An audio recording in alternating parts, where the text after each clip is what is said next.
Hello, and welcome back to our 36th episode of the Labyrinth of Thieves campaign.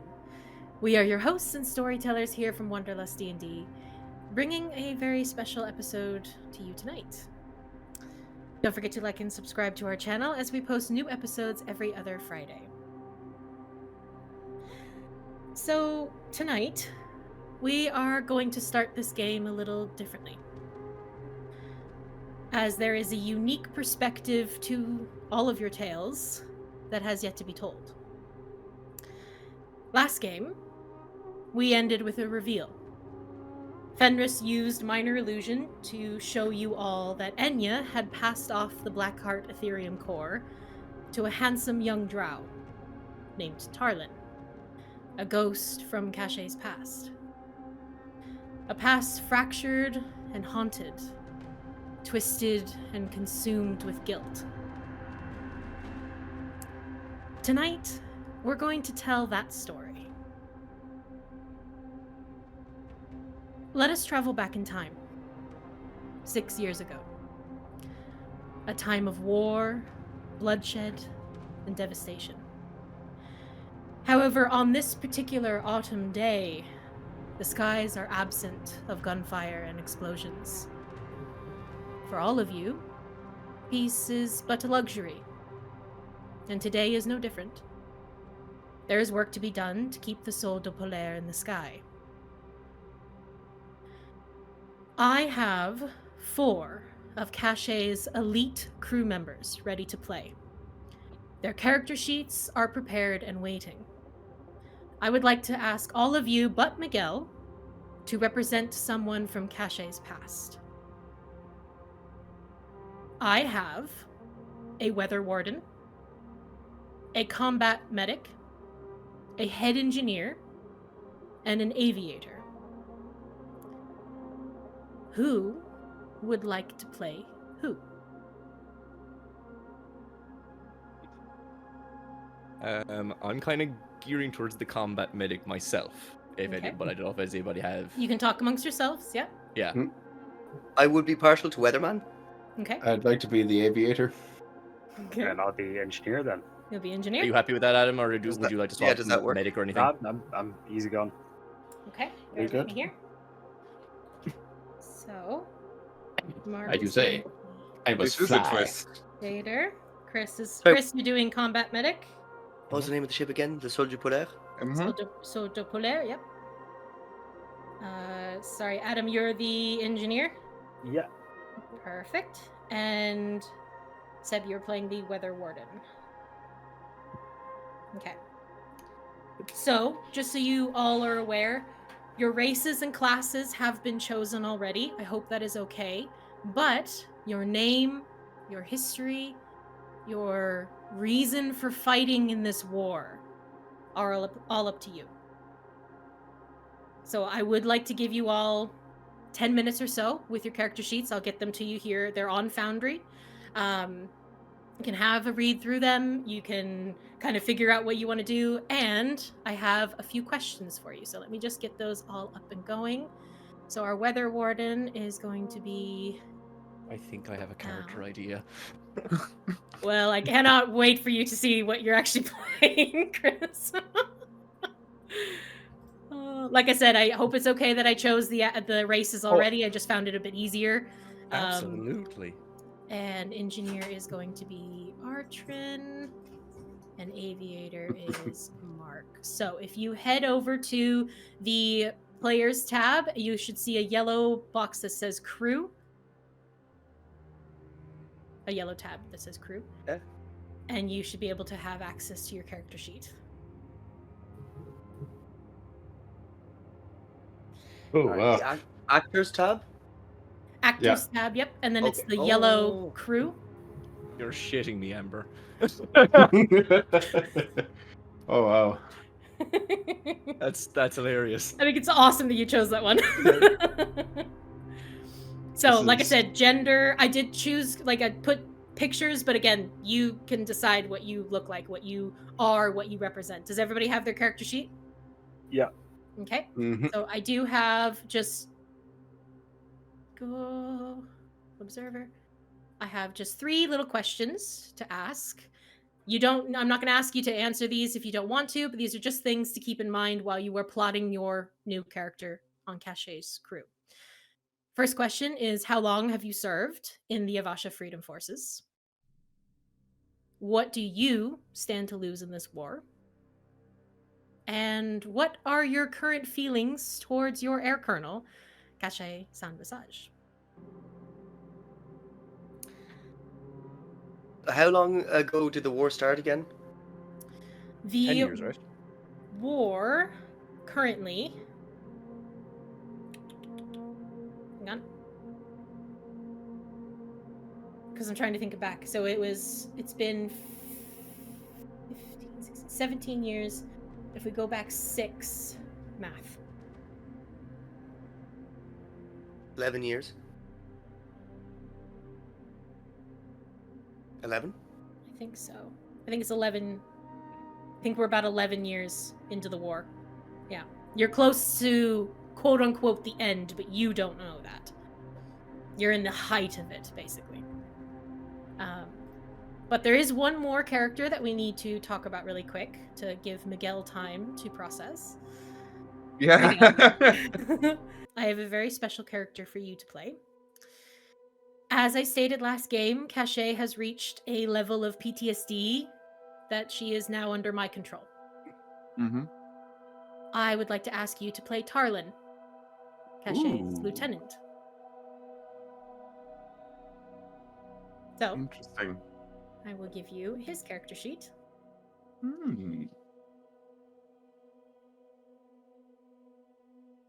Nope.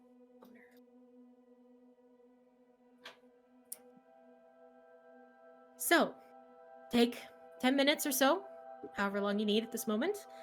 Have a think about your character, what your name might be. How do you feel about this war and serving on this airship with Caché?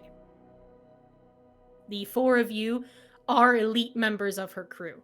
So you are kind of the heads of your different departments.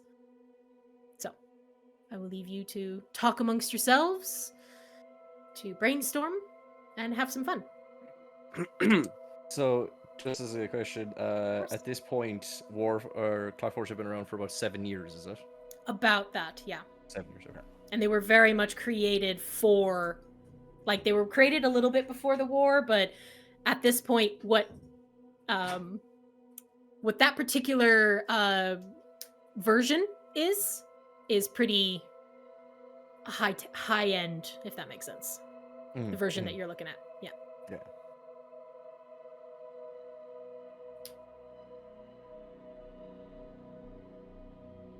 Can everybody see their character sheets okay? Mm-hmm. Perfect. Yeah. Okay. Beto. That's a question as well for Miguel. Yes. What was Mhm. Caché like 6 years ago? Yeah. So sorry. Yeah. So, nothing like what you see now. Yeah. This was someone who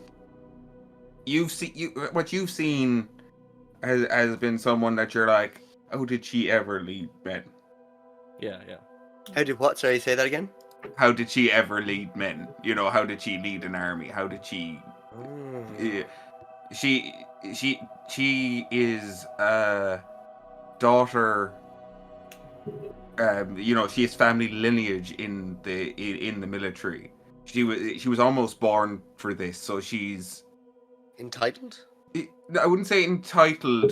She's actually quite inspiring. Because that's her bardic ability. Like she's getting born a little bit of an Olivia Armstrong vibe from Full Metal Alchemist. a little bit, yeah. They're like kind of born into it, but also is just a badass. Yeah, I mean, like she may not necessarily do all the badass things herself, but she'll make sure that you are confident enough that you can do it. Are you ambitious? Not so much. Like you like if you'd been around her for a while, you would know that she had kind of fell into the role. She was a lieutenant, and the old commander died, and So she would you just, seem she kind just of- had to take command at that point, and she did, and they just never took it off her. But are you fully invested in what you're doing? Oh, absolutely. You are, yeah. Live Oh, and breathe 100%. it. Yeah. Hmm. Any doubt that I have has happened since from this moment, I suppose.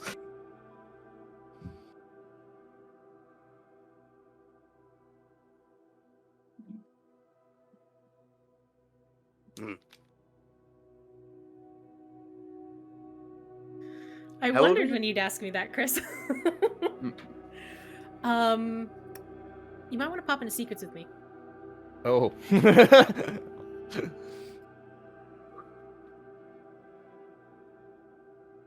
Oh, This is a twist.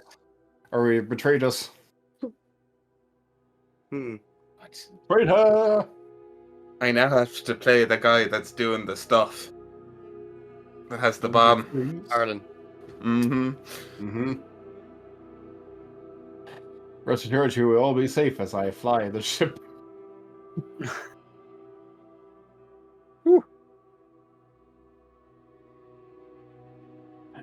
I don't know if safe is what's happening here. No. You'll have to direct, you'll have to give me some verbal commands there because I have 2 glass eyes. Have you? 32 degrees. Yeah, not too bad. I've had a description of Taryn in a while. Mm-hmm. So he's a drow and was your superior officer? Is that No, he's my lieutenant. lieutenant. your lieutenant? Okay. Mhm. Yeah.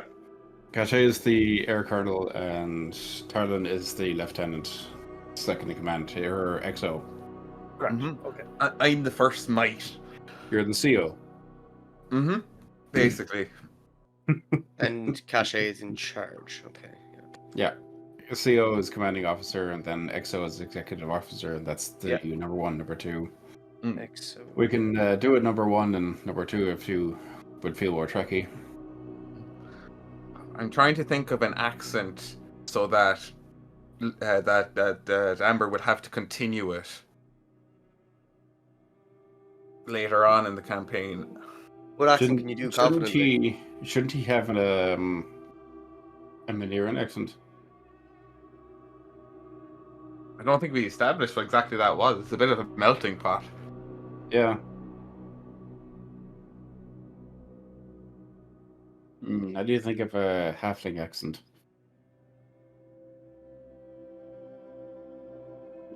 Hello. It's a bit higher than normal. I would have gone any northern English accent makes a good one. Yorkshire in particular. Yorkshire. Or just I don't know if don't that think too counts. hard and just Yeah, just go. Yeah, Make just a go with voice. yeah. Mm-hmm. Well, it is fantasy after all, Maybe so Yorkshire accent, any maybe. relevance to actual accents is entirely coincidental. Does anybody have any questions about their race, about where they might have been from, or anything like that? I'm sure they will come up as the game. Yeah. Like where they Probably, come from. Okay, so but in terms of backstory and motivation, you said we kind of would know You- ourselves, or Yeah, you can just Yeah. that's the beautiful thing about this, and this is why I was really excited about it. Mm. You get to decide how these characters, these particular elite part of Caché's crew, feel and interact with this moment that we are building towards. How long have we been with Caché?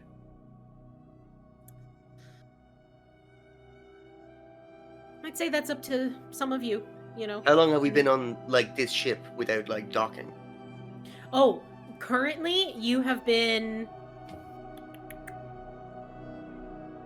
You stopped in Ostra about 6 days ago. So you've been up in the air. But even then, like when you dock, it's not docking for very long. It's maybe a night. It's a restock and a resupply. It's a restock, a Yeah, refuel. yeah. You got a few new crew members, a few like Mhm. technicians and airmen. It might be a night in the pub, It maybe. might be a night in the pub. Yeah. But then you're back on board. And I hope this is okay to assume for Caché. I don't think Caché leaves very often. I think she's pretty much on the ship. Yeah, no, it's Yeah. very much. I'm making sure this ain't going down. Yeah. Yeah. And Tarlin would be very similar as well. Tarlin is Caché's first mate, lieutenant. Yeah. So, are we all ready? Right. Miguel, any questions about Tarlin? I'm going to go based off that little description we have in the thingy. Yeah. Because I assume even if he's not the person he is now, though whatever's happening here now could change that. So is he? But yes, so you have his stats, you have his Yeah. abilities. Mhm.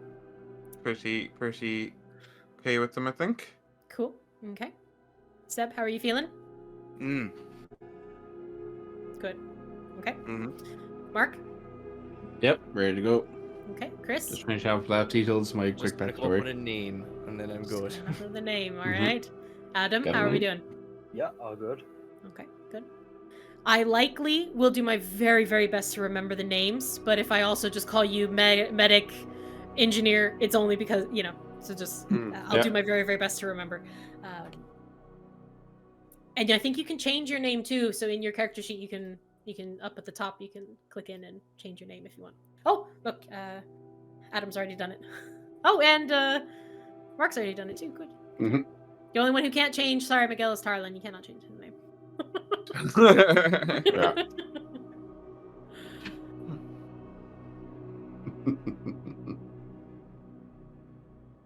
Can I see other characters? No, I can't. I don't think you can yet. Don't worry, I'll show them. Okay, so. Okay, I've got it. Okay. You all set? I have my name. You have your name? Very good. Okay. So, with that, we're going to fade into the story. The Soldat Polaire is a Class A warship, a recently upgraded model, and left under the care and protection of Air Colonel Caché and head engineer. What is your name? Oh yeah, sweet. Shit, sorry, it's a Jarrus Ironclaw. Jarrus Ironclaw. Lovely.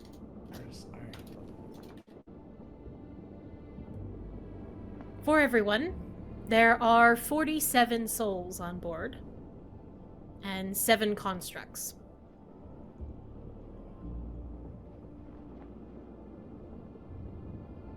Tucked beneath the helm in the quarterdeck is the main engine room, a somewhat cramped space which is the heart of this ship.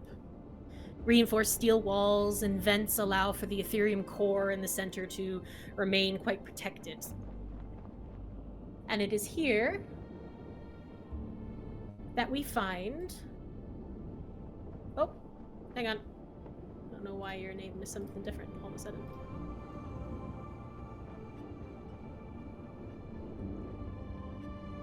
Hang on 1 second, engineer. There you are. Okay. Is that loading up for everybody? Yep. Perfect. Mhm. So, Jarrus, maintenance on the Ethereum core is something that you are quite familiar with. You do it all the time. You see that the vibrant crystal is suspended in the evocation treated glass chamber. It is violently spinning within the glass and sparking against each of the ether runes. These cores have become quite advanced the last few years from when they were first created, and partly due to engineers actually like you. Your air colonel gave you recent orders to prime the core's vacuum capacity and to install a routing system in case that she needed to do high velocity maneuvers. So go ahead and Jairus, roll me an engineering check, which is just going to be a d20 plus your intelligence and proficiency bonus.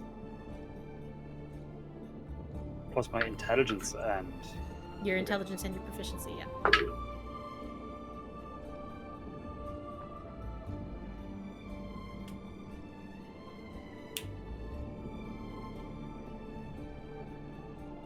Not brilliant. Sorry, 13. 13? Yeah, no, that's brilliant. Okay. It's about an hour or so. You're playing around with the different mechanisms and making sure to install that vacuum properly. And it is actually then when one of the technicians joins you, Victor. He's a newer transfer, only joined you, I'd say, the last time you were in Austria, which was just a few days ago. And he's he's half elven, very young, and you're noticing he's kind of shaky a bit as he helps you, but he does. So you can go ahead and make another engineering check for me with advantage. Whatever. There's a few of these because you guys are working on this for a few hours. I need to switch these dice. That's I got two natural ones, so 5. Ooh, okay. So one of the sensors begins to kind of go off, and you see steam just like something just didn't quite go in correctly, and you're half a mind to blame that it's Victor because he's new to this and he shouldn't be in here, but he's helping you anyway because all the rest is sleeping, and because you're on different watches throughout the day. And this ping just goes, and all this steam just fills the room. And it's at that point that War Cleric, what is your name? I am Rob. Rejuvenation optimization bot. Amazing! Amazing! Amazing! What was it? Something optimization? Rejuvenation optimization bot. Brilliant. Can't get away from constructs in this game, can you, Chris? I know, I just picked it at random and I ended up being a fucking construct. Oh! I freaking love it. I am here to heal. Hang on, I don't know why you're under. There we go. So, Rob. Yes. You feel the points of where the Ethereum core is actually connected by these tubings directly into your back, giving you charge. This allows you to have that sentry state for a little while, and you feel them release you, and you kind of drop fully back down to the ground. And you can, as your sensors are starting to come back up and you are fully awakened in your construct state, you see Jairus go like freaking out as steam is just flying everywhere, and it's just a little bit of chaos here in the engine room. Oh no, it's happening again. Do not worry, friend. I will assist. I will go over and cast guidance on Jairus. Very good. Jairus, go ahead and roll another engineering check. You can decide if you're going to use Victor's help or not. He is quite red in the face now, and I will thank Rob. You are welcome. That's better. That is 21. 21. All Yeah. right. You're able to jimmy the section back into place. Steam kind of settles back down. You see that the sparks from the Ethereum core begin to go kind of settle back down into their natural rhythm. The core is still spinning like mad, but the electricity isn't going everywhere now. It's settling back down, and the engine is continuing to work. My sensors indicate that you have successfully solved the problem. That is correct. Thank you, Rob. Well done. Insightful as always.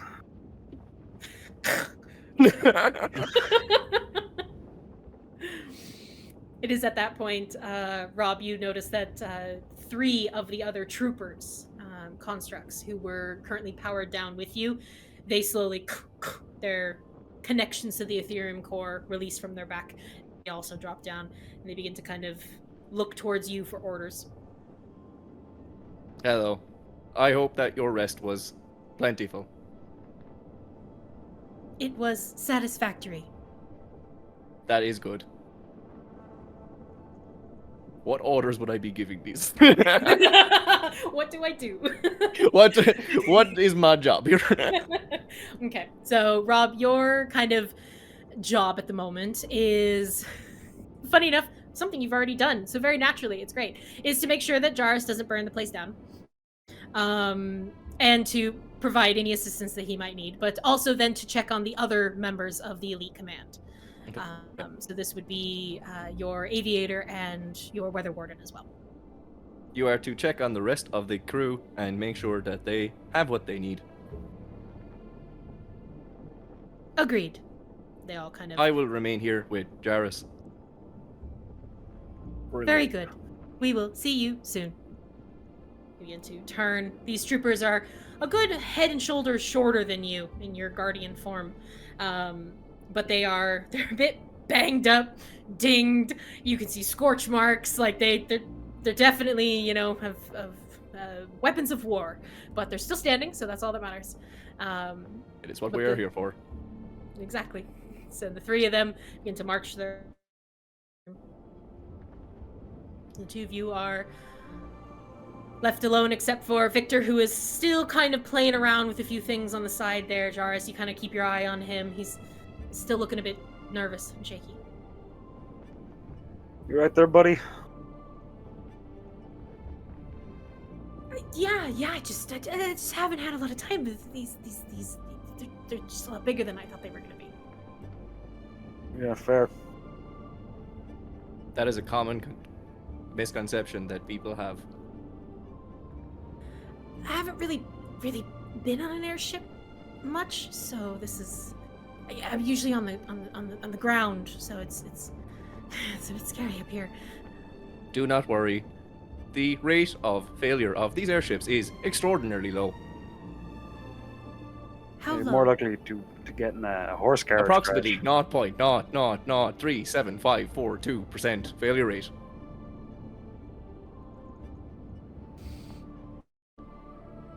Okay, I feel like that does a little bit better. Yeah. So, is there anything I can help with, boss? Have you got everything you need? You got all your tools? Yeah, and he kind of like looks at his belt and looks a little bit too aggressively, and half of the things come out of the belt. Oh, shit, and he's like bent down trying to grab them all, and just noticing he's just a little out of his depth. You'll do great. Allow me to assist you. I'm gonna start helping and pick up the things. Okay. Go ahead and make I'll let you decide, Rob. This is just so funny. I can't believe it's Rob. You're not Rob, you're Chris, but but you're Rob. But I'm Rob. I'll let you decide if you're gonna make a perception or an insight check in this current situation. Let's have a look at Rob's stats. What can I do? I think it doesn't matter. So I'll go for an insight check. Okay.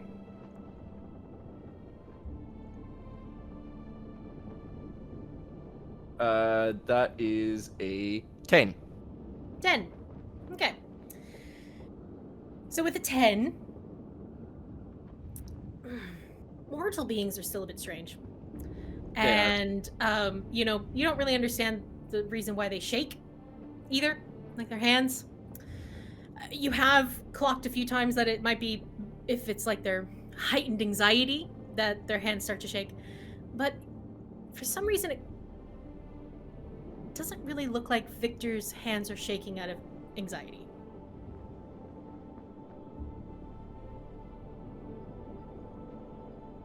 Victor, are you perhaps cold or coming down with an illness? No, I don't think so. What is it my temperature? Can you see?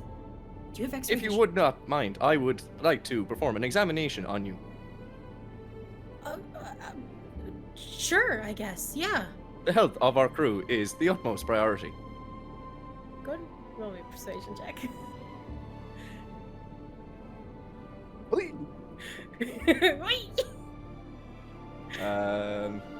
Bring back Rob. Persuasion. Ah, -1. Aw. Damn it. 11. Oh, he kind of looks a little nervous, and he kind of looks to Jairus. Just. I mean, they got rid of the rectal thermometers, if that makes you feel better. Surprisingly, that doesn't make me feel any better. Okay, sure. What do you need? Just stand there for a moment. Can I do like a medicine check on him to see if I can like figure out if there's like a physical reason for why his hands are shaking? Why is shaking? Yeah. Go ahead, roll a medicine check. Yeah. Oh, come on!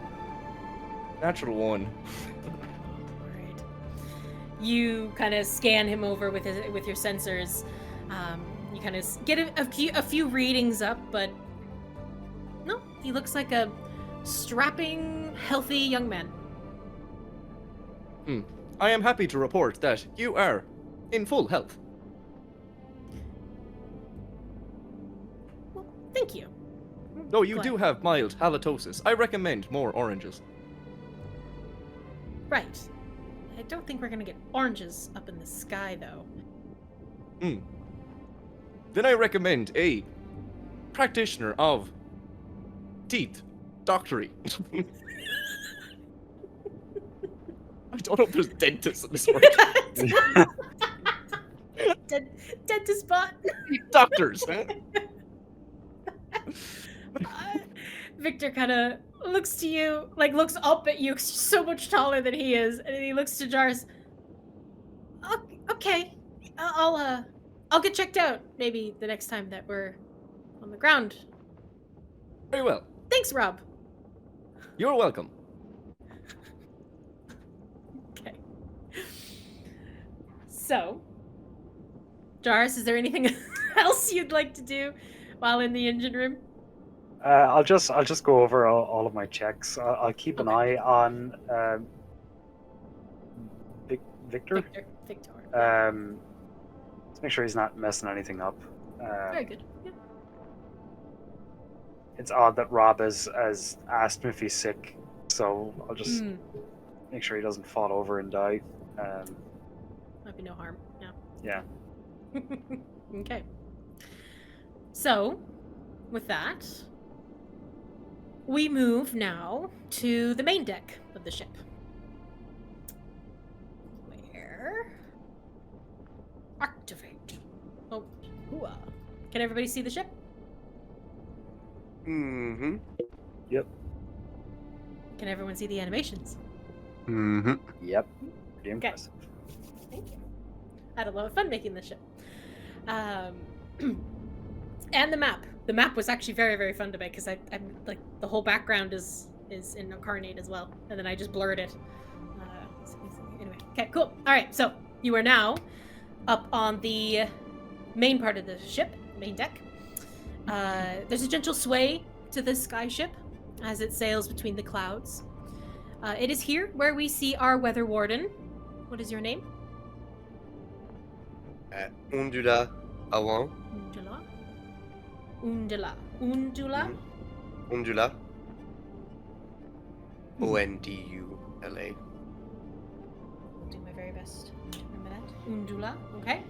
And our aviator. Aviator is Aaron Thistlesurge. Aaron. All right. We see Undula and Aaron. Aaron is currently at the helm of the ship, near the back. You two are just about to complete your rotation, and both of you can already smell dinner cooking.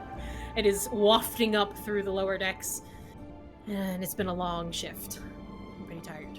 So, Undula, at the end of every watch, before the second weather warden relieves you, you must check the navigation and the current wind patterns using the ship's biometers. So go ahead and make me an Arcana check.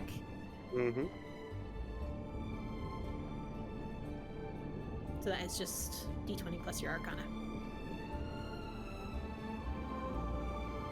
Oh, maybe this is why everything went the way it did.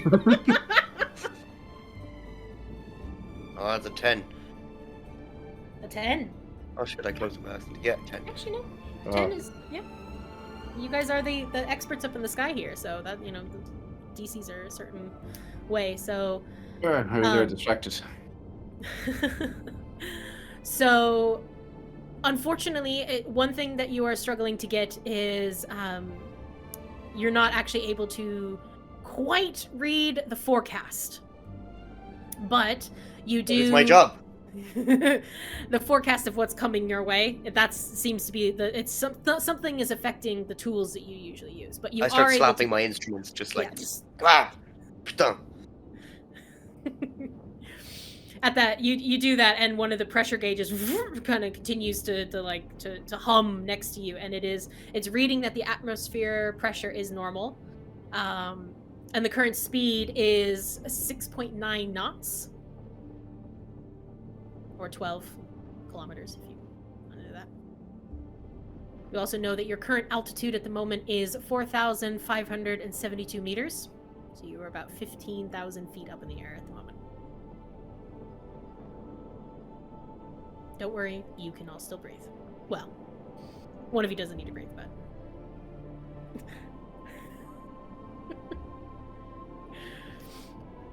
So, those are your current, you kind of take down the stats and you're leaving it for the next weather warden that's going to come take on the shift. Erin, the aviator, I'm assuming you share these results because you two are right next to each other. You're of course, yes. At the helm there. Perfect. Well, I'm not sure if this is reading properly, but it seems everything is in order, so I think we should be fine. Smooth sailing. This is a bloody outrage, it is. Why the hell would Jared ever go with Molly's? I tell you right now, the radio drama's gotten way downhill since last time. And before you say anything, no, you do not end up with Senator. I don't know why you listen to this shit. No, I mean, I'm headed up here with your Senator theories. I will tell you I have no theories. I'm here to read the weather. That is my job. I don't listen to radio shows. So you keep saying that, but every time around the card table, just can't stop to keep going on and on and on.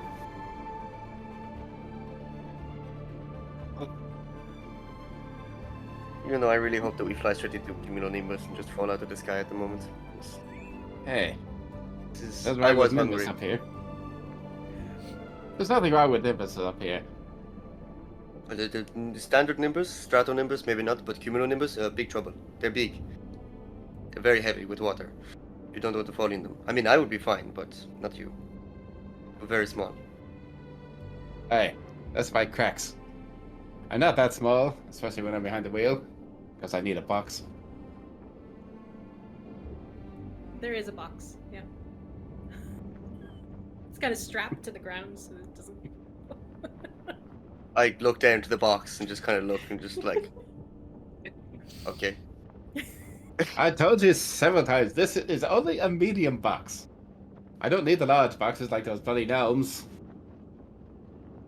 Well, I mean, the box is at least strapped to the floor, but you are not strapped to the box. I can strap you to the box to if the you like. wheel. Oh. I can't steer if I'm strapped down. I am just picturing the scene now. We fly into a cloud, you flailing around, spinning, smashing repeatedly off of the various things around because the wheel is out of control. Oh, this isn't another one of your BDSM theories, is it? We've been through this. My god, where's the other fucking weatherman? Yeah. Maybe he doesn't want to show his face. I mean, I did win his last gold piece. One is one way of putting it. I think you kind of... You essentially bored him to sleep. Well, not my fault that he's asleep at the job. Maybe next time we go down, we can get some more coffee. That'll keep him awake. I wouldn't mind some coffee myself. True. But none of that stuff they had on Nostra. It was not nice. Very weak.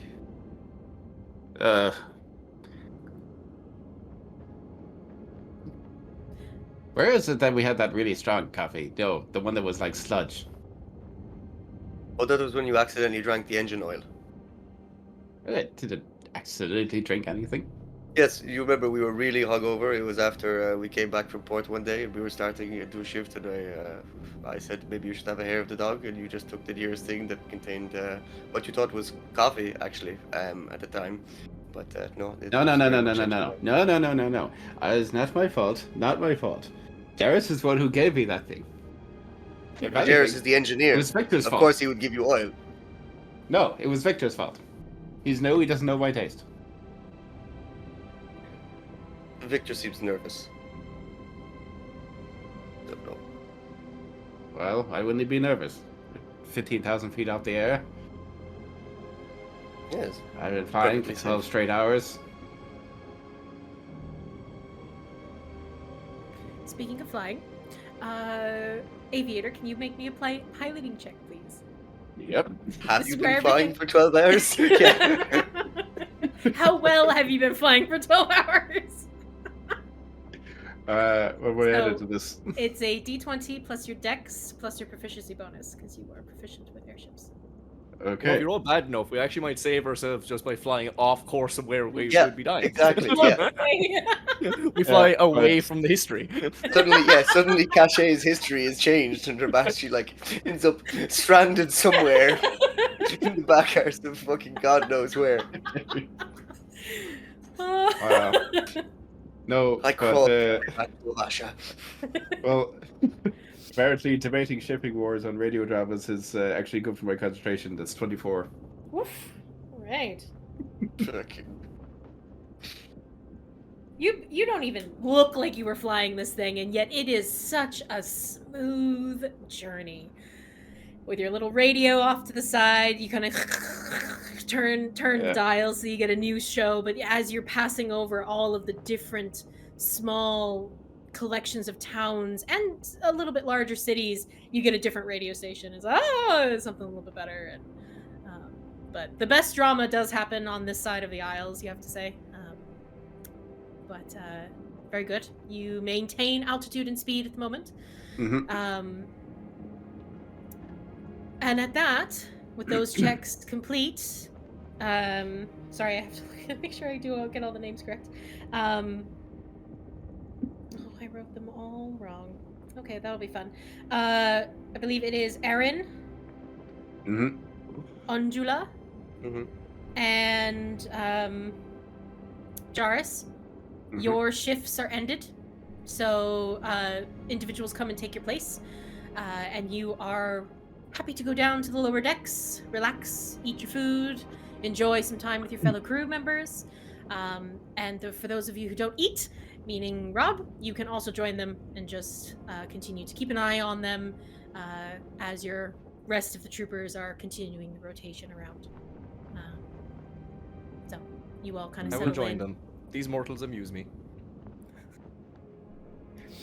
So, and it is good food. The chef is always delivers every single night, or maybe it's just that you've not had decent food in a while, and it's whatever he's making actually works. But as the four of you make your way to the lower decks, you do pass your lieutenant, Tarlin, who is currently making his way towards the air colonel's quarters. So, Whatever salute is due. Yep. Mhm. salute is due. Hey up, Lieutenant. I Oh, can't hear you. You're Miguel. muted. did not hear him. Your lips Can are you moving. hear me now? Oh yeah. All right. All right. Yes, all right, Amber, all you're right. gonna have to do this every single time. Fucking hate you. You shouldn't have given me darling, No! Why did you make him like that? because it's an accent I can do. Kind of. Oh, don't worry. All these birds will probably damage his voice box in the future. Mm. Oh. Oh, Lord. Okay.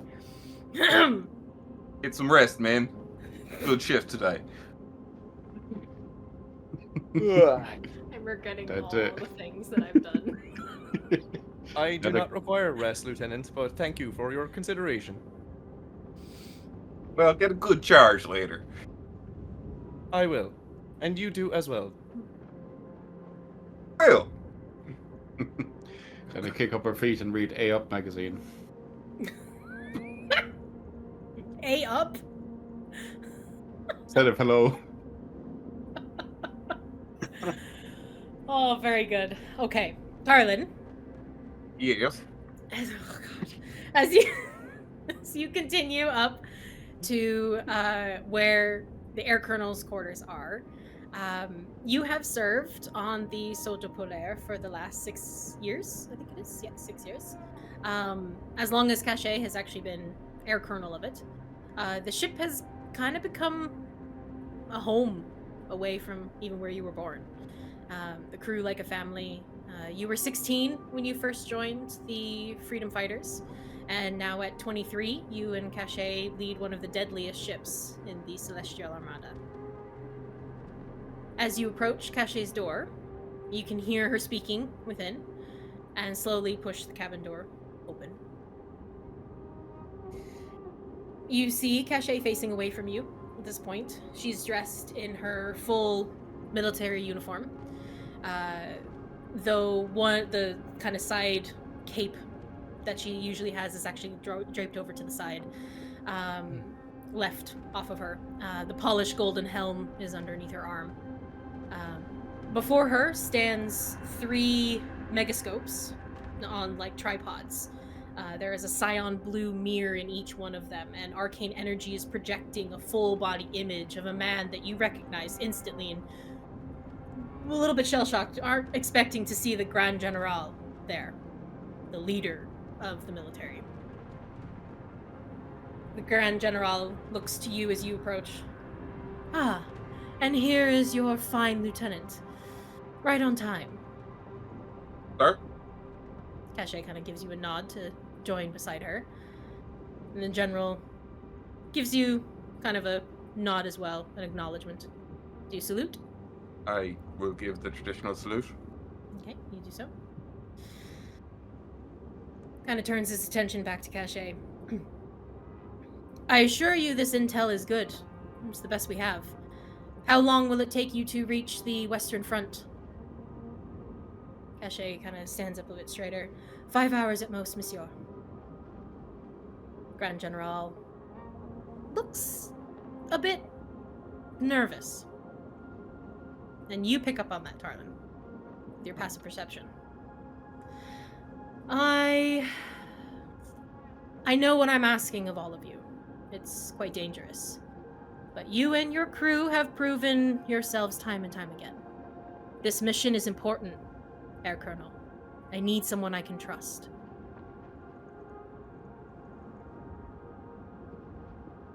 Tarlin, go ahead and roll me an insight check.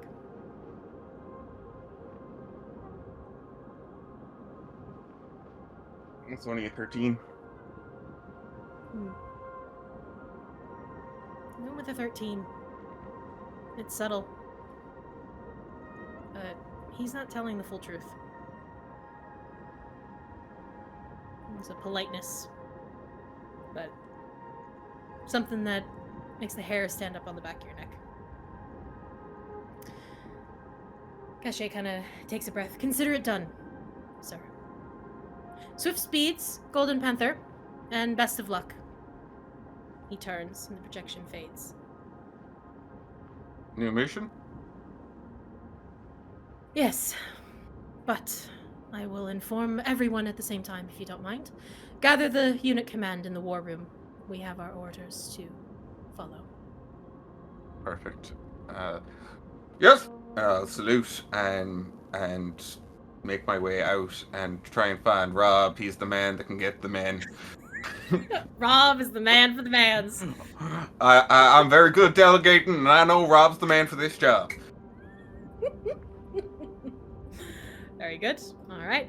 You go to the lower decks. You come across Rob. Rob, what are you doing watching the rest of your crew shovel food into their faces and... I think just sitting there with like just basic curiosity as to like how does this work? Why do they seem to be enjoying it? This is disgusting, really. Like they're taking inorganic material and just putting it into their bodies willy-nilly, and it's disturbing. But they seem to like it, and I'm trying to figure out why. Okay. So Tarlin, Rob, come closer. Come closer, Rob. I need to see if we can get the signal up. Aaron, friend, yes, how can I help? We need to improve the signal. Are you messing with your radio? Yeah, I tried to tune in. Okay, go ahead and make a dexterity check. Do I have? Hold on, let me see what spells I have. Do I have anything? Just straight dexterity? You have guidance. Guidance. Right. Yeah, make an acrobatics check actually. Yeah. Make an acrobatics check. See how well you're able to manage this Plus radio guidance. here. 22. Jesus. Yeah. You it seems as if the Rob, as he approaches and gets closer to you, the signal gets a little overcharged. You're able to perfect. Mm-hmm. Oh. I'm glad to be of assistance. It'll be a great assistance if our league gets a tail. I'll be dying of both embarrassment and glee. They're actually terrible for each other, but it'll be so much chaos. It'll be hilarious. I have checked my databanks. You cannot die from either too much glee or too much embarrassment. This is You a die common from boredom. You say that now. checking databanks. Ah, No, there you we cannot go. also die from boredom. Well, that is very unfortunate. I'm not sure I understand. Do you not feel well? Oh, he's ecstatic. Just absolutely ecstatic. I Hasn't am. felt well in a long time. Do you require medical attention? You got any earplugs? I do not believe that I do, no. I apologize. That's okay. I was finished eating anyway. However, perhaps using pieces of cloth may function similarly.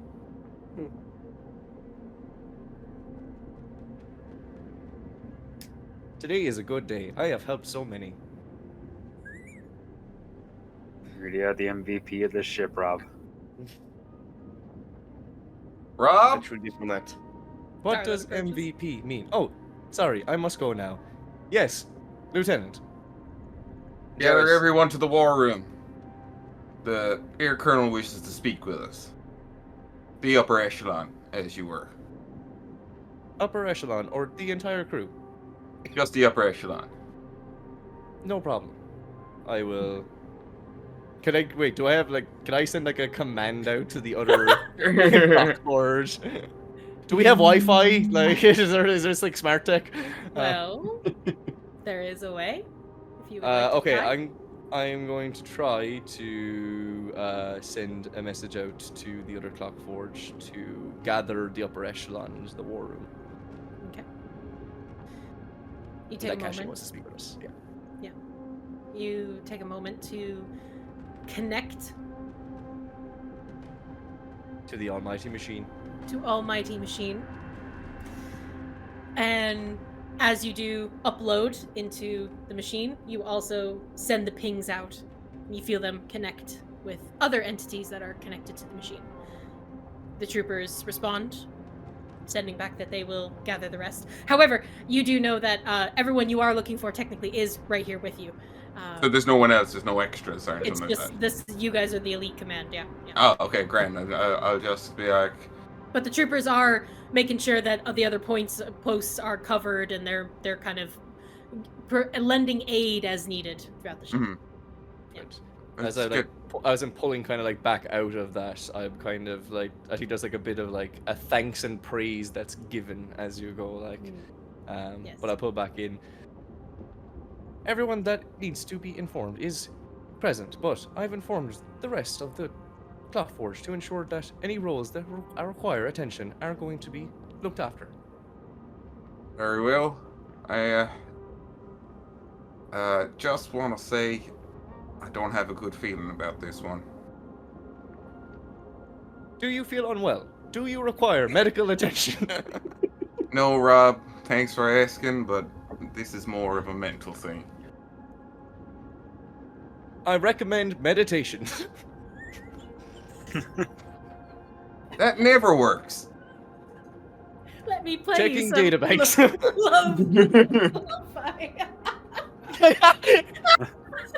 Have you heard of Lo-Fi Girls? just hold your hand over Aaron's radio and it just turns into lo-fi. Oh, this show I actually like. You leave this on. Yes, I like this. Should be changing it back, but I'm paralyzed with rage. And genuine rhythms. Okay. You all get the signal to head to the war room, which is located on the opposite end to where the engine room is. It's a little bit of a cramped space, but you all are now inside, the 5 of you. It is, at the moment, there is a very large map in the center of this room, of the Avasha Isles. You can see the 3 kind of different colored, what are they called? Wow, all the words are leaving me today. They're not tokens. Wow, that's D&D. Hang on. Little like miniatures, basically representing all the different where Model. you know Models. of what Models. models. Jesus, thank you. Yeah. The different models of where you know where certain like armies are, basically. The red being the Empire, blue being you, the Freedom Fighters, and the purple being the Dynasty. You can see that there on the table. But the 5 of you are alone in the war room at the moment, waiting for Caché to arrive. Is there anything you'd like to discuss? Oh, Jairus, I was wondering if when you gave Aaron that cup of oil, it was a few weeks ago, if that was on purpose. Well, yeah, it was kind of an experiment of sorts, I suppose. It's very hungover. Yeah, I wanted to see if he would drink it. I mean, it was technically for Rob, but, you know. I see then. Well, you continuously underestimate the stomach of a halfling. Yeah, I couldn't believe he went back for that second sip. Very Yeah. impressive, yes. Well, Well, he was convinced until this moment that it was coffee. He thought it was coffee this whole time? Well, it was dark and viscous. Did you experience any laxative effects afterwards? No, I told you. Halfling, stomach, back on anything. Interesting. Updating database. Downloading to machine. I wouldn't tell the air colonel you'd be like getting rid of oil. We earn Oh, more no, time. Get rid of it. I give it back. It was spent. I mean, it was already used. All right then. Oh, I'm telling you, Jareth. I can't get my air legs with this new fella up on board. The way they handle the wheel, it's shocking. Oh, stop this new guy, Vincent, or whatever. He won't last. I mean, I don't know what he's doing. Trying to help me out, he almost breaks the Ethereum core. I don't want that air colonel up my ass about it, so... I did notice a slight tremor to his hands. However, on further inspection, I could not find either physical reason, nor did it seem to be caused by anxiety. Was he sitting in one of the plugs? I feel like I would have examined that. Gotta be careful with these new people. They stick anything into anything. He didn't seem too keen about it when I mentioned the rectal thermometer, but maybe you're right. Oh god, I remember that thing. Yeah. It was bad. Goddamn military. Cold. Oh, So no, I didn't find it too bad. What the Yeah, halflings got strong anuses as well as stomachs. Well, in order for one to function, they have to have the other one. See, our engineer will probably get a better, definition of all of this. But I will say, as the when you have medic, each I am thing- glad for the advancements in technology to make this redundant. Yeah, well, Some of you When need to look after yourselves better. when one part works, the other parts have to work too. It's all a part of a big work thing. Okay, the door opens. Thank you. I'm thinking way too much about Aaron working at the moment. This is fucking hilarious. Okay, door opens, Caché appears and arrives. And comes around to the front of the table and looks to you all, kind of just in that presence about Caché. Wherever she goes, it's not a demand to be in command, but there is a respect that usually follows around Caché when she enters a room. She looks to you all. I will salute. She salutes back.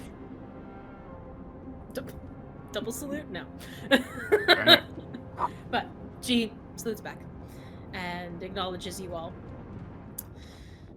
I've received orders from the Grand General. We are to make our way to Rubis Tower on the western edge of the Haberian Isle. All of you know Rubis Tower quite well. That is not a name you really want to hear. Rubis Tower was once a stronghold for one of the Triarchy of Avasha. This tower was built to symbolize the end of a great struggle between the wild folk and the Triarchy. Peace was forged, and the city below the tower, Sinborough, if you want me to spell it, it's Cineberough, Sinborough, became quite a city of trade, and in the sense that it became a very large, not to the point of Manira, but very close. It was a very large, it is a very large city. It is on a major trade route through the Three Isles. So it is a hotspot at the moment. And Tarlin, at this point, your stomach drops. Simbro is your home. But it has been under the control of the Empire for the last 9 years. This is their foothold in Avasha. This is how they have stayed in power for so long.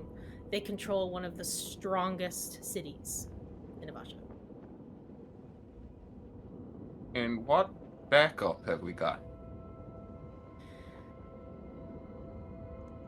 No backup, but good intel. At least What? for now.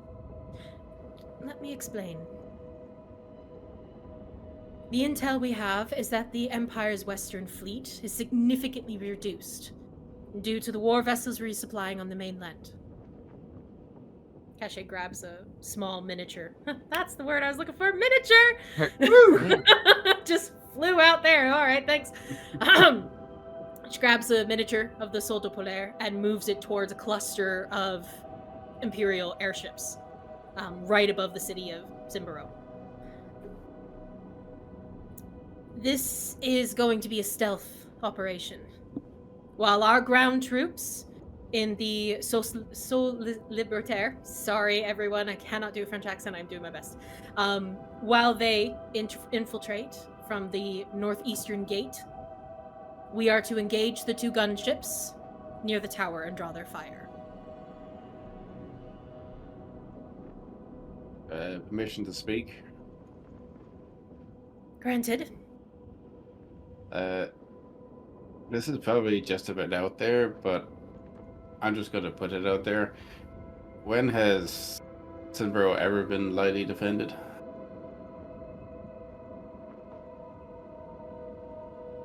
Not for a good number of years.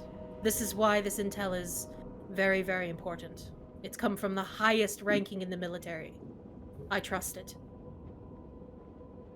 So, but we're not really a stealth ship. No. But we can engage those two ships above the city.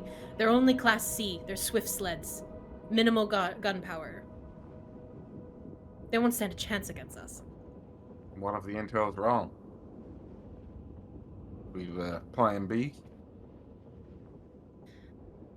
Reinforcements have been delayed up north. But there is a secondary crew that has been dispatched from Manira. They're only a few hours behind us. We are just to get in with the time sensitivity, protect our ground troops as they enter the city, get those gunships off their backs, and reinforcements will arrive. Permission to speak. Granted. How long does the intel say that the city will be undefended? Or less defended? Intel says that Empire ships should return by midnight. Oh. That is a very close margin. It is. That's why this is sensitive. Reinforcements, I take it, will be a day or more? A few hours.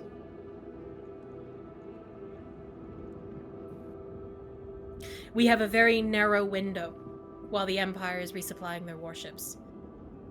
If we can knock out their defenses, our troops will gain a foothold in the city. Sinmaro, our people, have been under Imperial control for too long. I understand the hesitation. But when have I ever led you astray? Never. Exactly. I trust this. And I trust in our crew.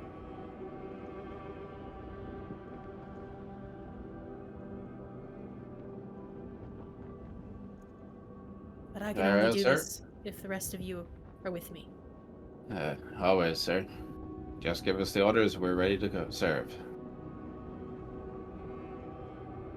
You are our captain. This is our family. I've learned to always trust your orders. Yeah, and besides, if we go down, you go down with us. So at least we can put our faith in that. If you're willing to do, we should be too. We're not going down. Well, I give my solemn vow, Captain, Colonel, that We'll if be we do go going down, in history. if we are going down, I will do it as gracefully as possible. If we go down in history as the crew that takes Simbaro back. The Sinbaro deserves to have its freedom. We can We do don't this. too long. Good. Be nice to go home. Exactly. You deserve to go home, Tarlin. Let tonight be the last night Simbaro is under the Imperial control. She'll give you a hand over her heart. And will nod, like a quite sharp nod. Like bang on the table in agreement. Yeah. She'll begin to kind of chant a similar chant that you all kind of know, the "Our free Avasha, our free Avasha, our free Avasha." You all begin to chant it. Our Get free excited. Our free Avasha. Free Avasha. Our free Avasha. Free Avasha. Our free Avasha. Okay. So, at this point, I think we'll take a quick break as we move a few hours ahead into what could be a very interesting encounter. So, we'll take a quick break and be back shortly. Hooray. God damn that persuasive drow.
So, we are going to fade back in.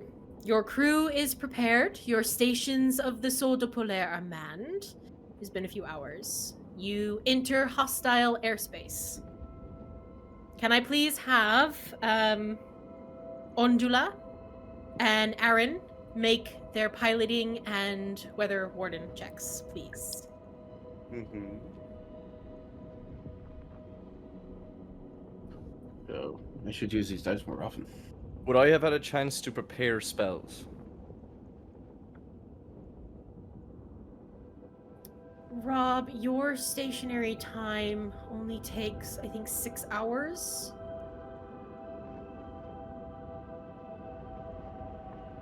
I don't think so, because I think Caché said 5. And I Yeah, think if you were having to do a long rest, yeah. No worries. Mm-hmm. I think you are stuck with what you have prepared at the moment. So, go ahead as well, Jarrus, make a engineering check for me. Make Yep. sure everything is running smooth. You can roll that with advantage because Victor is attempting to help you.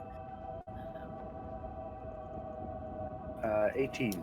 18, okay. Good job helping there, Vincent. My name is Victor. Vincent's fine. Yeah. Whatever. Okay, Aaron, what is your piloting check? 19. 19, okay. And Undula? 13. 13, okay. Damn forecast is still eluding you and your instruments. You're like, gotta get that checked next time you dock. It's because that fucking radio. It fucks with it, I swear to God. It really does.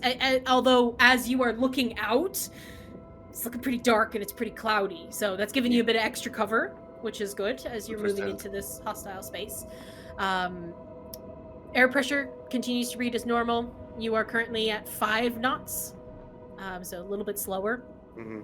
And working with Aaron, you both bring the ship down to 2,895 meters. You're about 9,500 feet up.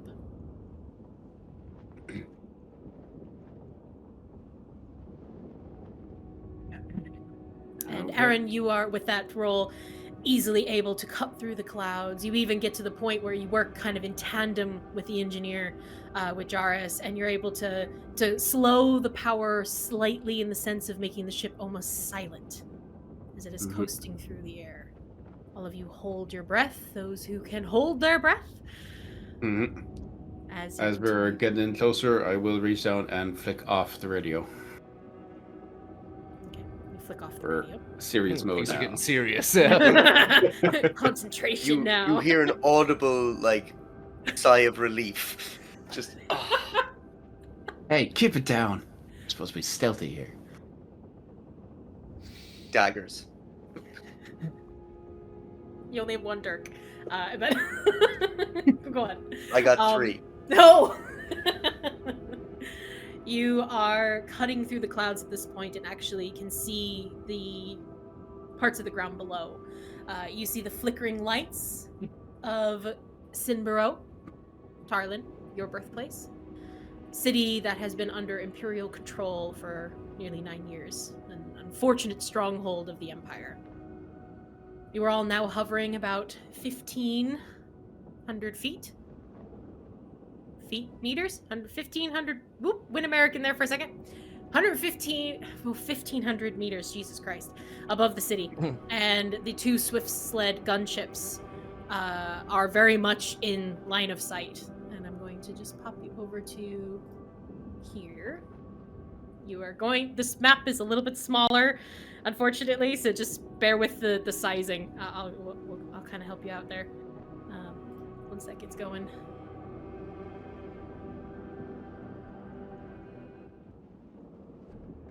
Loading night strike. Dun dun dun. So as you are getting closer and closer, you see the Imperial-made airships. They're skyships, similar to yours. The sails are glistening gold with the symbols of their god, Solander. Caché is there near the helm, not right next to Aaron, but close enough. Her golden helm adorned, She is holding her hand steady as all of you are preparing for this strike. Is that map loading for you guys? Yeah, it's loaded. Okay. I'm loaded in. So, combat is going to be a little bit different. I want you to work in teams. So, the only initiative that needs to be rolled is Caché's and Tarlin's, because there will be a group following Tarlin and a group following Caché. Just kind of speeds it up a little bit, so you guys can kind of work together a little bit, okay? So Caché, go ahead. Or no, Tarlin, this is confusing. Tarlin, please roll your initiative, please. Before I followed, this will be the highest initiative I've ever gotten. Wow. 24. Whoa! Yep. Yeah, I rolled max. Wow. You rolled a natural 20. Go on there, Tarlin. This Am I is not turning good. history around yet? My all-time changes, and we have to review the entire campaign. Or you're just making a really fun enemy for me. Okay, so what was it? 22 you said? 34. 24. Okay. Okay, they rolled. It doesn't really matter what they rolled, but I'm gonna put them there because that's how that's gonna work. And then I'll put the Caché's group is going to be at.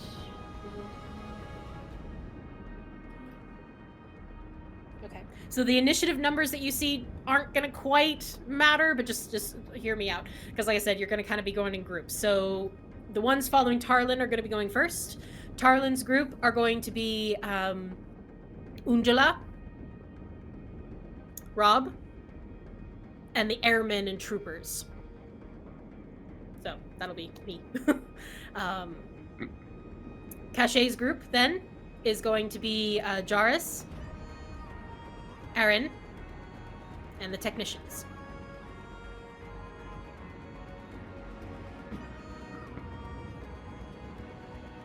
And what will kind of is going to happen, just so you all know, is that we're going to kind of take turns. So Tarlin's group's going to go, enemy's going to go, Caché's group is going to go, enemies are going to go. So it's going to kind of go in that way. But you guys work together in your groups. Do you have any questions? Can we swap around, like, as in, like, let's say we go, like, say I'm like Tarlin, Undula, me. The next round it could be me, Undula, Tarlin.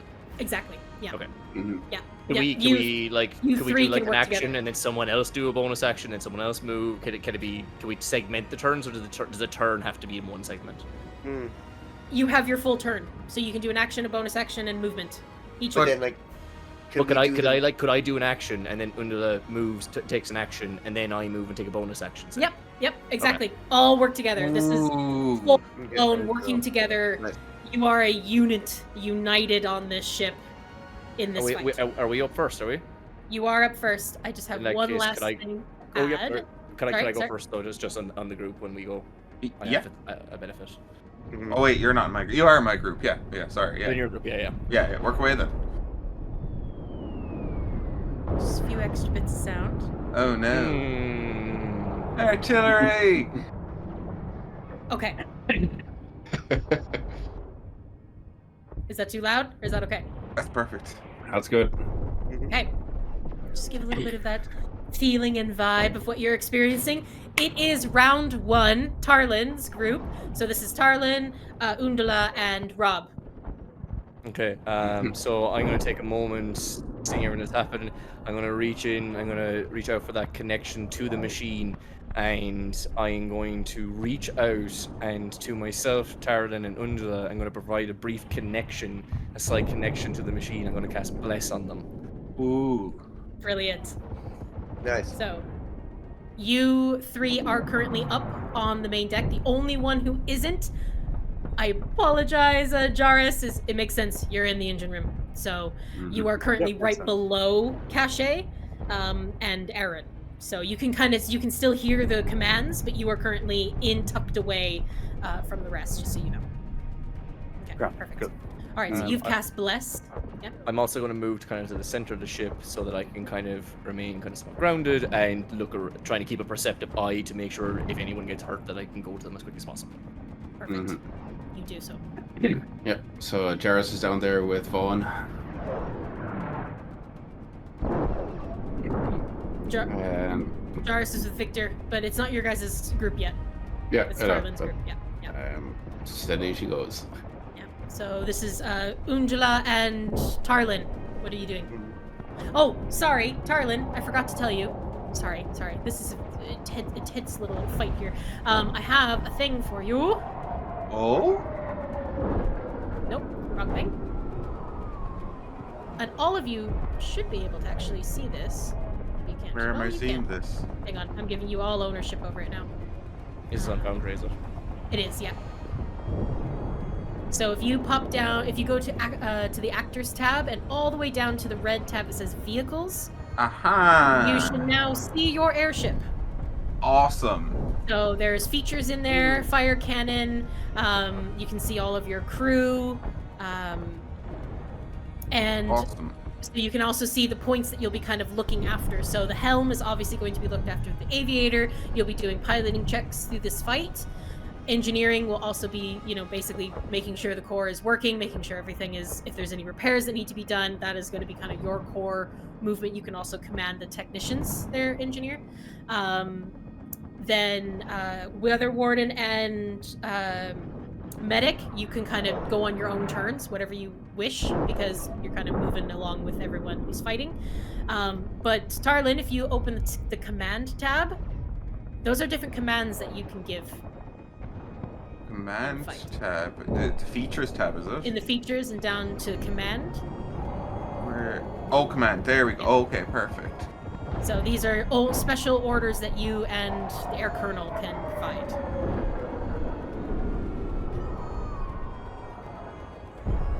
Yeah, apparently as the aviator I could double my proficiency bonus if I'm flying. Yes. Forgot Nice. to do that. Forgot to do that. I do apologize. I meant to show this to you earlier. I'm so sorry. I got distracted with all the character sheets. But yes. I was, let's say, just say I was distracted by the radio and shipping debate. You said it did really well, though. Yeah. Yeah, absolutely. Oh yeah, you didn't really need it. Like you were flying pretty well. So. All right. So yeah. So you have the rally action, the weak spot, brace, that you can basically command and help all members of the of your team, basically. Yeah, in that case, I think I definitely will take the weak spot action. Okay. That is a 22. Oh damn! All right. Brilliant. Nice. Okay. So looking at the weak spot, how do you command the cannons?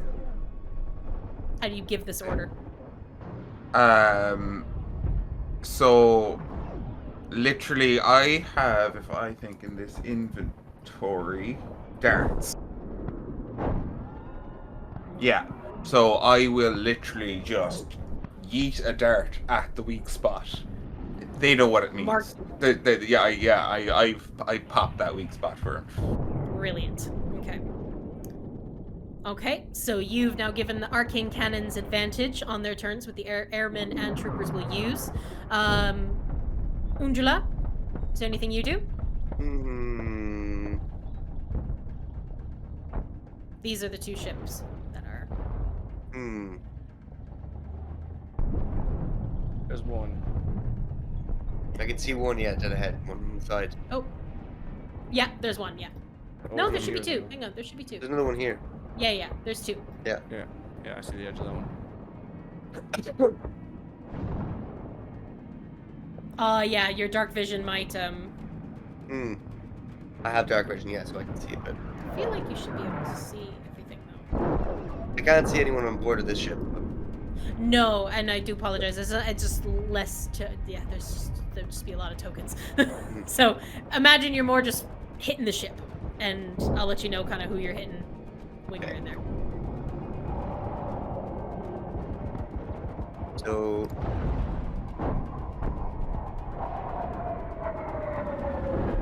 I am going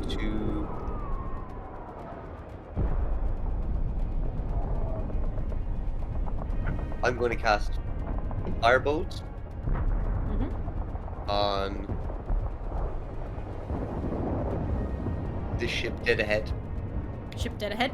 Okay. Would you be aiming for maybe one of the cannons or one of the people at the cannons? I'm gonna aim for the sails. Ooh. Ooh, very They can't good. navigate. All right, go ahead and roll to hit.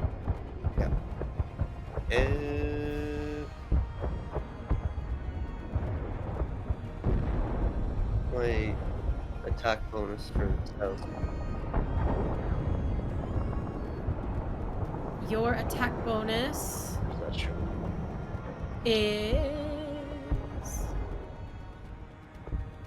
Let me just cast it here for you real quick.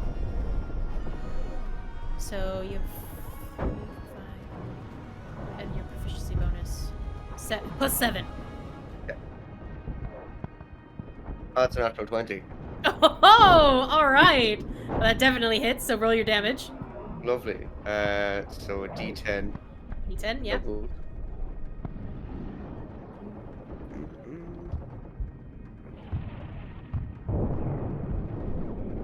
That's a 9. A 9 doubled. Doubled, yeah, so 18. 18. Perfect. 18. 18 total. Lovely. And which one are you going for? This one? Yes, yeah. Yeah. Perfect. Okay.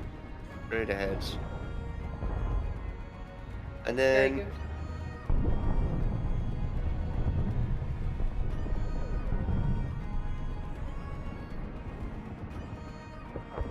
can I tell which direction the wind is blowing?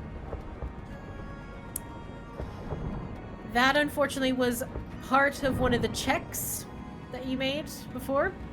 And it didn't quite gauge Alrighty. as well. So it's a little bit hard to truly tell. Now, I will say you could probably do like a bonus action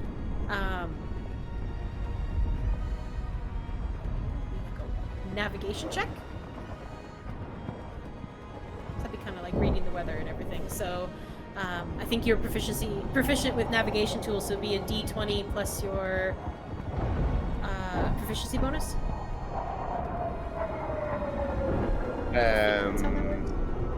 Yes, I'll do that. That's a 3 plus 2, or plus 2, so no. Nope. Okay, nope. Still kind of difficult. Heart's racing a little bit. You're in the middle of combat. Yeah. Okay. Yeah, I'm gonna run back a little bit maybe and just kind of try and get below some cover. Get around to some cover. Perfect. Behind the sail or something. There you go. Behind the sail and yeah. Lovely. Okay. All right, so that's Tarlin. That is Undula. Rob, was there anything else you were doing? I suppose. I think you were just sitting. You were moved to the center there. I'm just gonna see if there's anything I can do a bonus action. I don't think there is. I'm gonna just roll this. Ah. Sorry. Jesus. Oh, are those? If those sails are flammable, they should be ignited as well. Undula, you would know that most airships are actually resistant to fire damage, specifically to make sure that they stay in the sky. I It's one of forget their every time. enchantments. Your ship is also resistant to fire, though, so hey. Mm-hmm. Yeah, I don't think there's anything else I can do in my turn. So that is me. That is you. Okay. So it is the troopers here. You have 2 arcane cannons on board. They both have advantage. They both hit. Tarlin, what ship are you hitting? Which one did you mark with your dart? We would have marked that one. This one here? Alright, Yeah. so first one is 35 points of damage. Second hit is 44 points! Woo! Just smashing into the swift sled. It is half the size of the Salto Polaire. And you can see these hits just blast the sides of it. Wood is splintering everywhere. Even parts of like their engine room is starting to be kind of shown between the cracks. The sails are starting to kind of catch fire, although it is resistant. But that swift sled is looking hurt because of the arcane cannons there. So that is that round finished. It is going to go to the 2 swift sleds who are going to make their attacks here. They have swivel cannons. So, first one, I'm gonna roll my. No, that hits. That's a miss. And that is a hit. So, we're gonna. Oh, no, wrong one!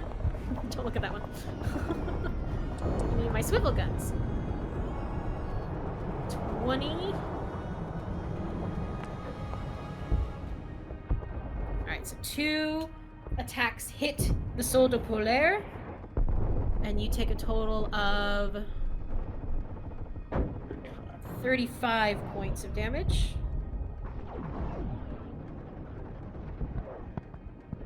Okay. Lovely. It comes to Caché's command. If everyone is okay, Caché will go first, and she's going to take out her horn of command. Give everyone advantage on their next attack roll and save.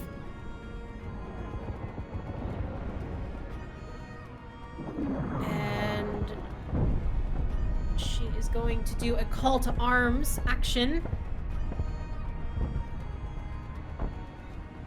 which benefits the ship, giving you, Aaron, plus 10 to your speed of the ship. Hooray. That is Caché. All right, it comes to Aaron and Jaris. Mm-hmm. I know it's really exciting, but piloting checks and engineering checks, please. Well, yeah, I am going to try and maneuver into a much more advantageous firing position. Okay, what are you looking to move to?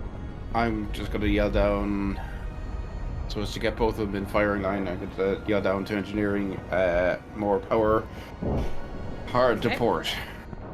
More power, hard to port. All right, so an engineering check there. Yep. I got a 16. 16, very good. Okay. Piloting check. I got an extra 1, but I'm a halfling, so I'm going to reroll. Yeah. Hooray! This is why your pilot's a halfling. Okay, so piloting check. Yep. So that is your Dex and proficiency. Proficiency. And I double my proficiency because I'm You the can. pilot. Yep. Okay, so that's 19. 19? All right. Between the two of you, more power and hard to port. Easily done. The ship moves directly into where it needs to be, and giving the cannons even better shot of both ships. Now, one is particularly looking a bit damaged. The other one hasn't taken any damage yet, but the engineers, the technicians here are going to... They already did that, so the two of them are going to run up, and they're going to steady the sails.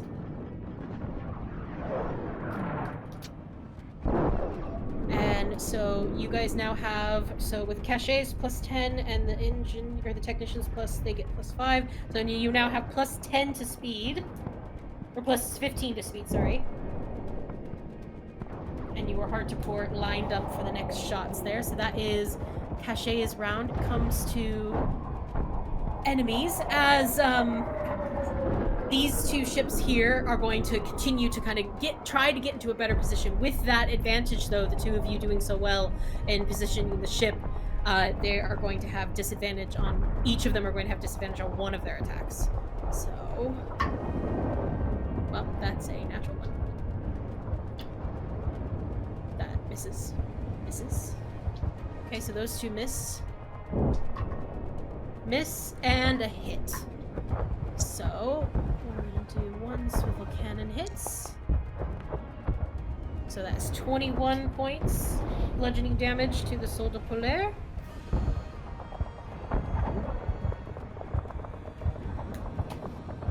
And from the clouds, another ship appears. Much larger than the Swift Sleds. It is one that all of you who are on board, who can see it, recognize it as the Halcyon. The devil of the skies. Built by the Harrian Scars of the Empire.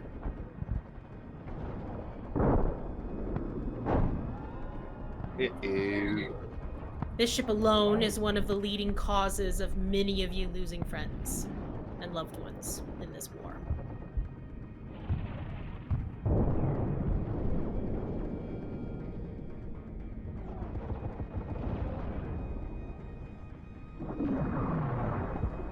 golden sails, and it's what is it? Sorry, Goliath commander there at the helm. Along with this ship comes a third swift sled from the clouds, seeming to have been waiting for you all.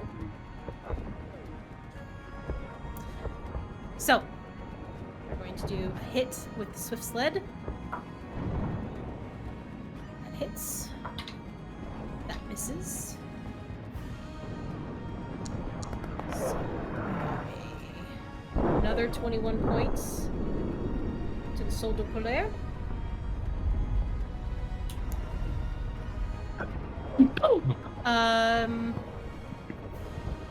Undula. Mm-hmm.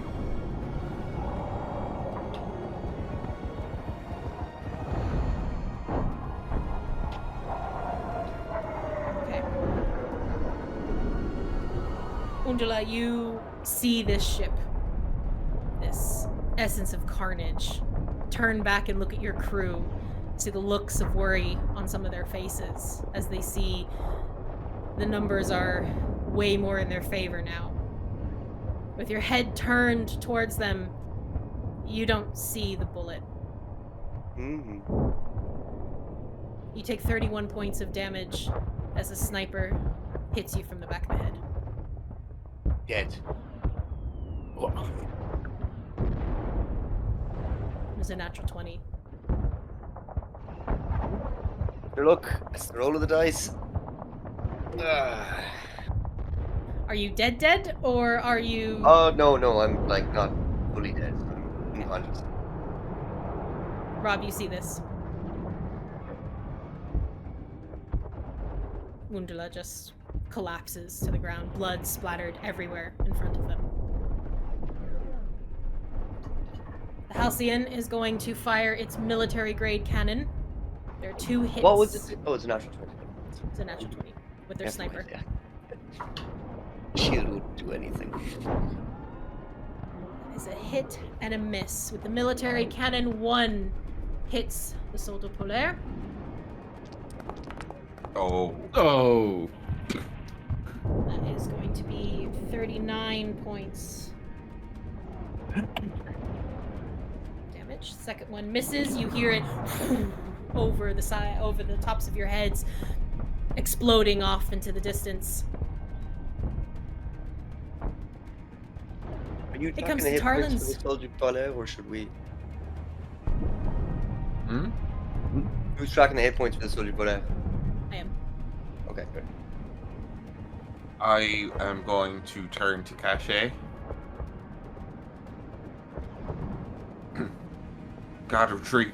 Gotta get out of here. We can't hold it. We can do this. Just a little longer. All right. Brace! Okay. I'm going to tell everyone to brace.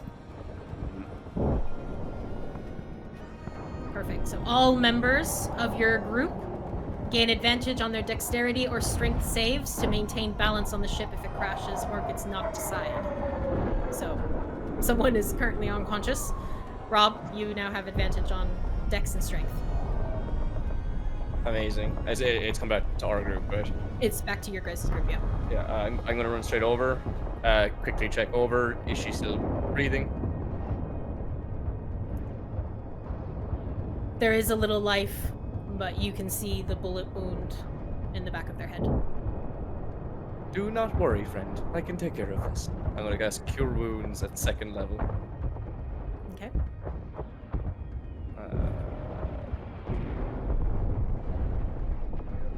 Cure Wounds are again 2d8.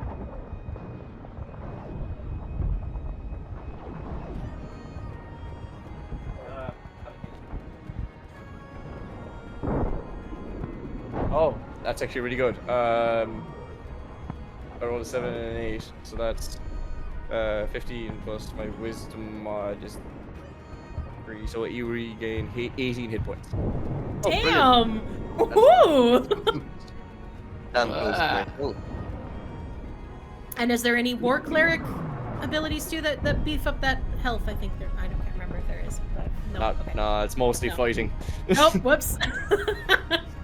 Shit, I should have chosen The different. combat medic. It's fine. It's combat medic. So Yeah, true. Okay, so Undula, you. Yeah, go ahead. In doing that as well, like, can I kind of tell from where she was shot where the sniper is? Ooh, medicine check at advantage, because you are well aware of these kinds of things. And Oh, come on, both of them are 7s. Okay, Okay. 7. Medicine. So it was about 12. oh, okay. I'd say you definitely know that it came from the Halcyon, and it appears to have come from one of the like higher areas. So you see these 2 spots here. They're very reminiscent to on your ship as well. These are high on the mast, giving like extra vantage point. It appears to be kind of angled that way, so it could be on either one of those areas of the Halcyon.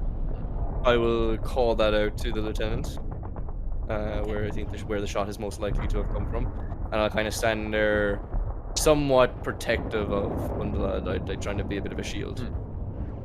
Yeah, I will also try and do the same, and ready some deflect missiles. You catching bullets? I'm catching bullets.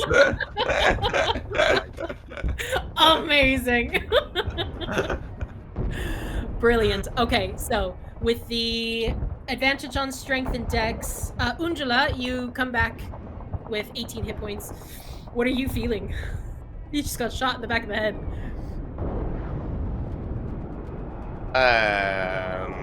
Angry. Bad headache. It's throbbing. Yeah.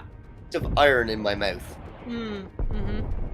Worse Not than my nice. radio dramas. She would still have bless on her, right? Because like I'm concentrating on that. Just because when unconscious, it wouldn't necessarily drop on her, would it? I don't think bless drops if you go unconscious, does it? I don't Only if the I concentration don't think drops. so, no. It's Yeah, only if yeah. concentrations drop. So yeah, So bless would there's still a be bless. up. Okay, Yeah. cool. Yeah. You still hashtag blessed. Hashtag. And remind me the spells for casting, or the rules for casting spells.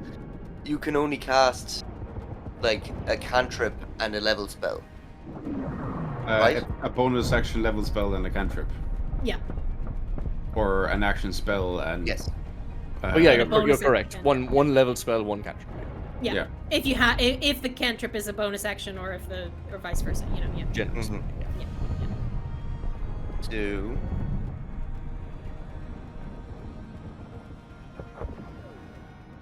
Range. What's the fucking range of this? It's not showing me all the information about my spells. Right. Okay, great. Good. Okay, I'd say cool. with the- yeah, with- so I'm with- going. It's okay on the range. Like we're kind of doing a little bit more of the theater of we're okay with a little bit of the relaxed. Yeah. I mean, you can't be hucking fireballs at the moment, but yeah. There, yeah. Can I spot where the sniper that shot me is? I called out kind I of was gonna where. say, Oh, yeah. then where? Okay. Rob called out. Yeah. In that case, Rob has to listen to this message, just to listen to this episode, because this is too funny. Yeah. yeah. Going up to here. Shout out, Rob. Love your I'm man. going Thank you for giving your to name. quicken spell, Oh, okay. and I'm going to cast Gust of Wind on the location where I think the sniper is. Okay. You shoot him up. Well, try and blow him off. Blow him off. All right, Yeah. so you're going kind of like a blow off of the high point. Try and blast him straight off the high point, yeah. and, Okay, Like, fling him alright. to his death. Fucker. So that's a Gust strength of saving wind throw. is a second. Yeah. All right, Yep. cool. And the saving throw are pushed 15 feet.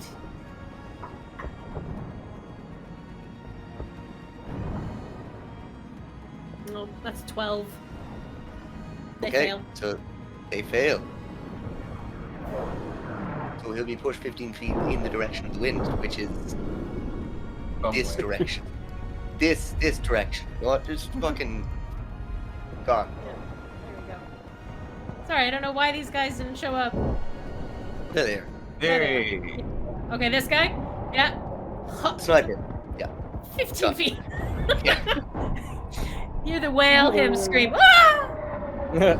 Wilhelm scream. Yeah. Yeah, Perfect. yeah. Yeah. Gun just goes flying, and you see this dwarf individual actually just get flung off. Yeah, there you go.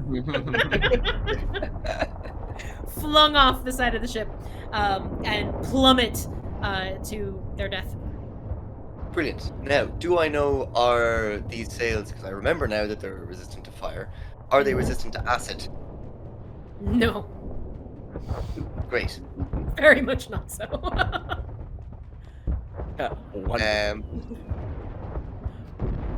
So I'm going to. What a badass move as well. Get shot in the head, get back up and be like, boom! Away with you. I'm gonna acid splash here and try and coat the cannons and this fucker in acid as well. Brilliant. Okay. You do notice as well the cannons on this particular ship, they take a lot more people to actually man. Okay. Your arcane Brilliant. cannons only need one person. They need at least 2, sometimes 3, because they have big cannons. So yeah, you could definitely aim for kind of that area and get a few. Perfect. In that case, I'll hit here. I get these 2. Perfect. Okay. Do they need to make a save or? They both need to make a dexterity save. Yeah. Okay. One rolled a 5 and one rolled a non-natural 20. Well, then one succeeds. One succeeds. Okay. And the cannon cannot succeed, or cannot, cannot succeed. It cannot do the roll. So the cannon also takes however much damage. 4. 4 acid damage. 4 acid. Perfect. Okay. Then I'm going to leg it back and leap over the edge here to cover, so I don't get shot in the fucking head again. Yep. Yeah. I might like use the rest of my movement to move around again, just kind of act as a bit more of a protector shield. Could I also take some time to actually watch how they load these cannons, like how they're operated, specifically if there's a moment where there's like, say, an explosive that's being loaded? Is there like an actual like dangerous material that's being loaded in at a specific moment? Okay. Okay. Perception check. Come on. Okay. Perception. Dirty 20. Dirty 20. All right. You can definitely see a point of time when they are loading the cannonball in particular, and you recognize with your with just the amount of data and information that you have been programmed with for war, you recognize that the cannons are explosive, and if dropped or mishandled, I mean not just dropped, but if mishandled or exploded at a certain point, it will make a pretty nasty blast. So I will maybe take a whatever amount of time I have left in the turn just to quickly suggest aiming for them. They may be quite a chain reaction. Okay. Question: is a crew action the same as an action? I'm kind of running it that the airmen and the troopers are kind of they're taking an action. They're taking. No, but shooting in terms of me going brace, is that an action for me? I believe so. It's a can. Okay. Yeah. Okay, good. Yeah, Just wanted it's to a make command. sure. Yeah. So you've given everybody advantage on their Yeah. dex and strengths, and that carries all the way back until your round. So even all the other rounds that happen, that is gonna, affect them too. So yes. So you suggesting that to some of the airmen that are operating cannons, Rob? Perfect. Okay. So they are going to Yes. take their attacks. One.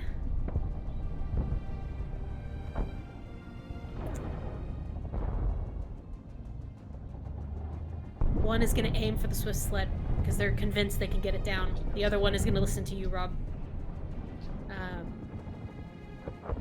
Yeah. So first hits on the swift sled. Oh! 20. I just rolled 2 natural 20. Nice. Oh. Hey. Where's my phone? We are gonna survive. We're changing history. Damn it, we're gonna do it. Oh, damn. My carefully written backstory. That's pretty awesome. That's pretty freaking awesome. Okay. It's like, so, now I'm lucky. God damn it. so That just means they're gonna have to throw more ships at us. for cinematic value here, the one looking at you, Rob, and goes, you can just see it in her eyes. She's sitting there aiming the cannon going, we can take one of them out. And she aims it, and she just like, she puts everything she can into aiming this cannon and fires, and you watch as 2 perfectly blasts of this arcane cannon hit towards the engine room, and all of you watch as the Ethereum core explodes. This ship goes just splits almost down the center and just crumbles and all the debris begins to fall. That was an excellent decision. And she's like, thanks! And then she immediately turns the cannon over to aim towards the Halcyon. The other one, who's aiming at the Halcyon, as you suggested, aiming towards the cannons and those loading.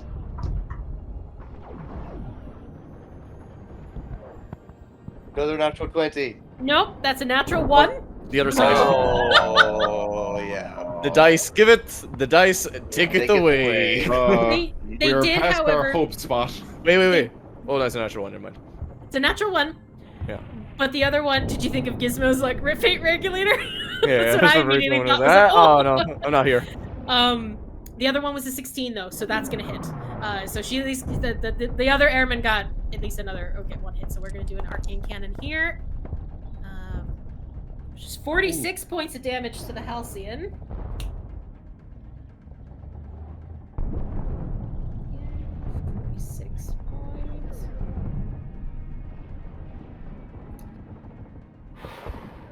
That blasts the side of the ship, but that's going to take out 2 of those crew. Now, that's a lot of hit points. So the cannon is still standing. So actually what I might do there, because she listened to you, Rob, by aiming at them instead of less of the ship. So actually, that's not really 46 points on the ship. How much is these cannons? Hang on.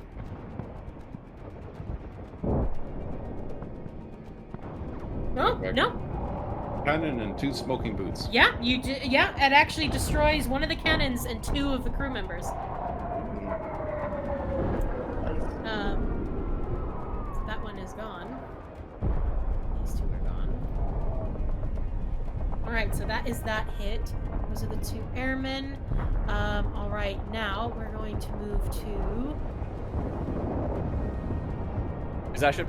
That ship's destroyed, is it? Yes, thank you for telling me.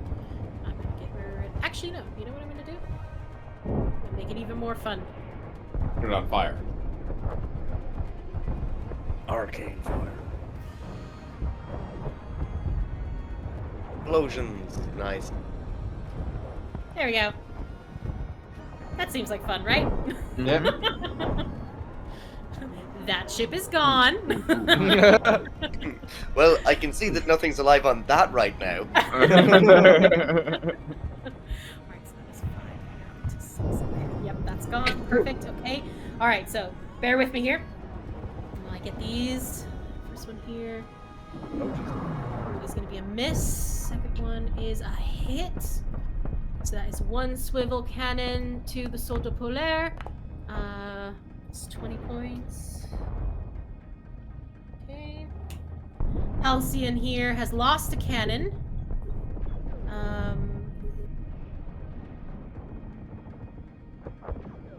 But is going to hit with the other one.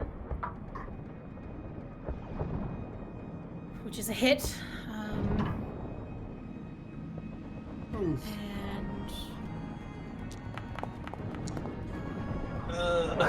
Ooh, guys, that is 62 points. the soldo polaire. I'd say with that hit, the 62, that hits towards the back of the ship itself.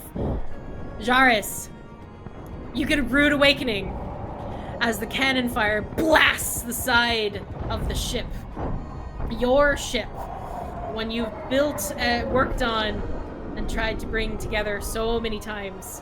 You see the technicians around you kind of get jolted about. Your engine room is starting to look a little bit out in the open. If that means anything. Okay. Yeah. I don't remember putting a window there. And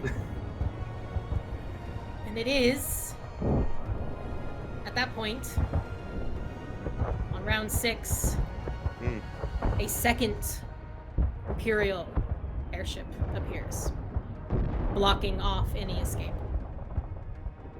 You are all now surrounded.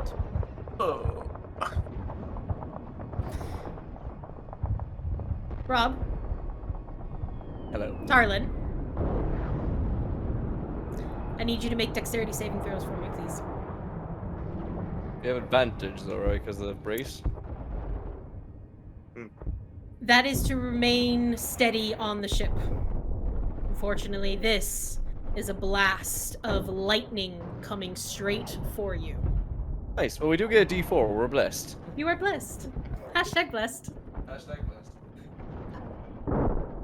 Get back in D4. Oh, fuck. No way.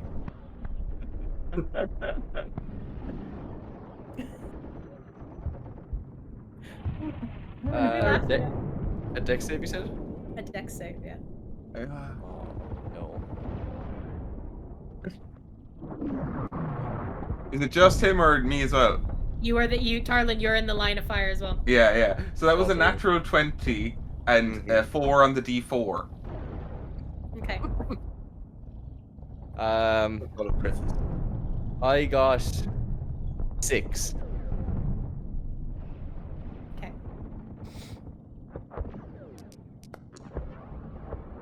That's a lot of dice. That's a lot of 6s. Tarlin, with a natural 20 and hashtag blessed, Yeah. you manage to completely miss this lightning bolt from the Halcyon. You see their own weather warden there, aiming an attack straight for your combat medic. Rob, with a 6, you defending your crew, putting them behind you, putting yourself first. You get hit with that lightning. Your particular build, the Guardian, you're not made for lightning.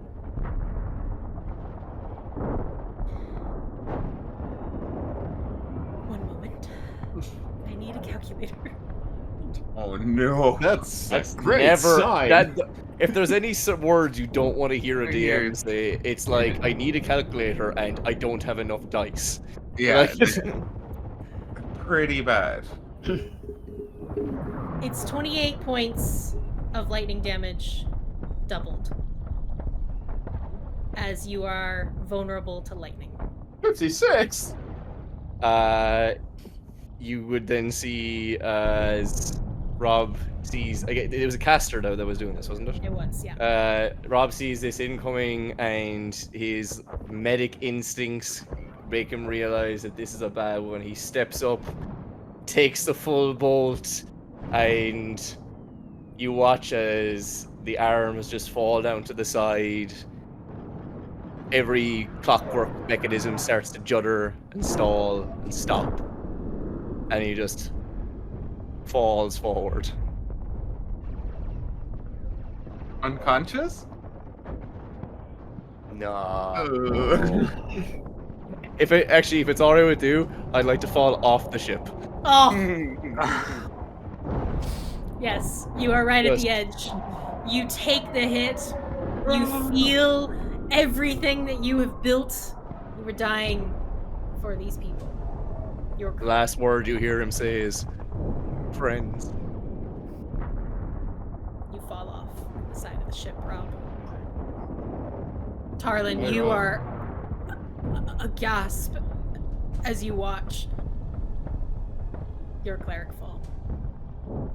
And as you turn, you see the Sol de Polaire in flames as the lightning bolt cut straight through.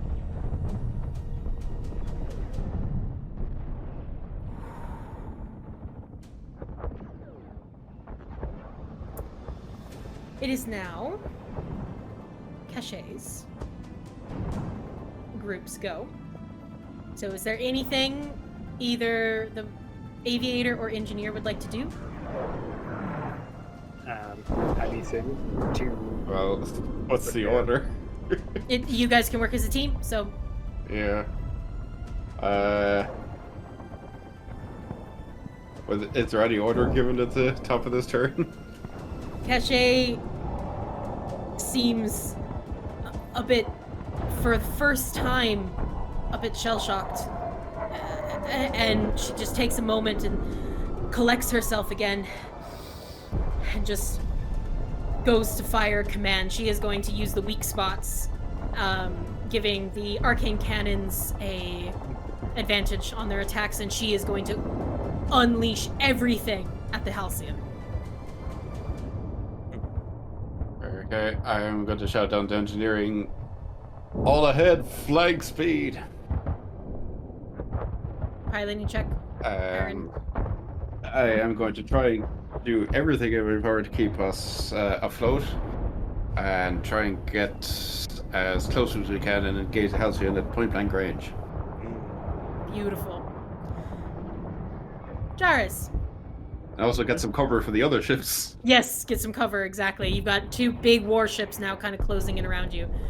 But Jairus, there's a big old hole in your engine room. And as you're looking and kind of trying to gather some of the bits and get back to your engine so that you can keep this ship afloat, Victor is currently on the side of one of the major tanks that funnel the energy from the Ethereum core. And you see him ripping out pieces, seeming to be tried to be hidden almost. But you see him. Okay, so he's trying to sabotage the ship. Okay. I'm gonna attack him, I suppose. Okay. What are you using?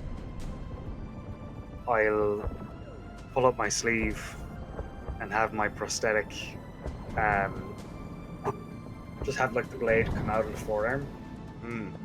And I will just charge at him. Just charge straight at him. Go ahead, roll to hit. This young half-elf man who just joined your crew, sabotaging your engine. A 22 to hit. That hits. 28.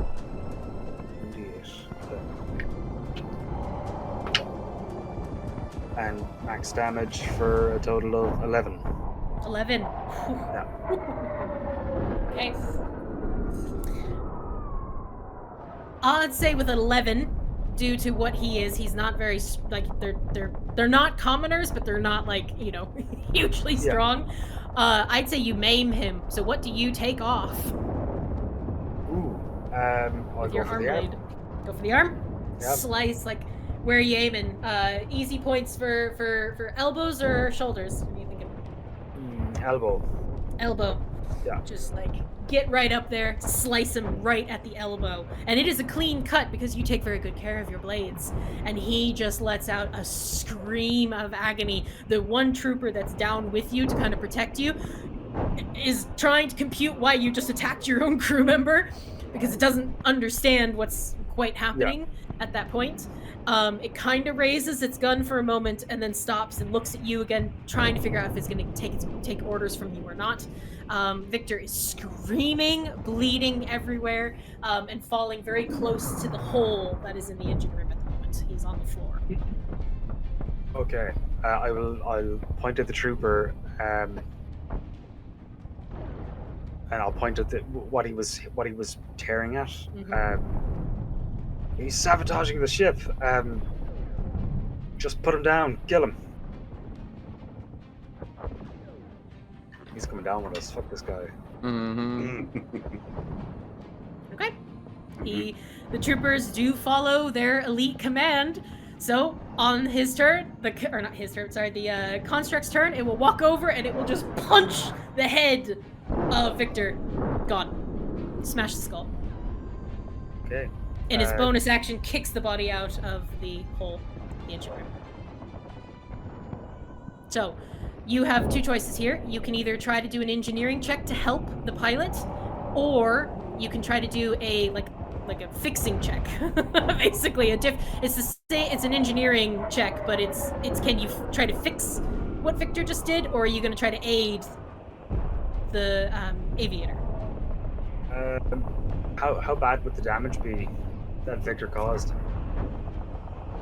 It's pretty significant. Okay. Decor is probably more important to me. Okay. He's a competent pilot, aware of his skill. If something goes wrong with the core, we all die. So, yeah, I'll try and fix that. Okay, go ahead. So it's going to be a repair check then. So it's a d20 plus strength, plus your proficiency bonus.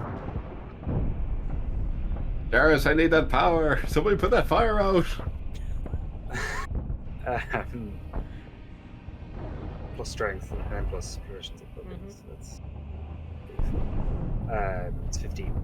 15. All right. Very good. You maintain. You do.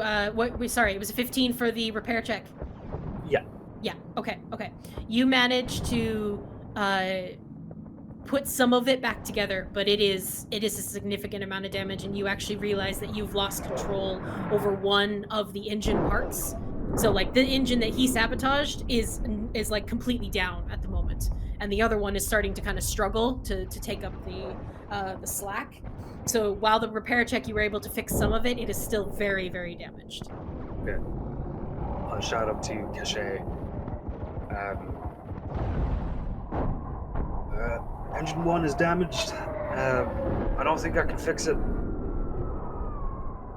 I'll just kind of keep working away at it while I can. Okay, keep working.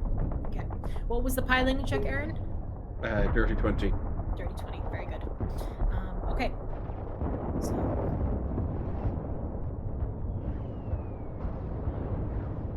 Now we come to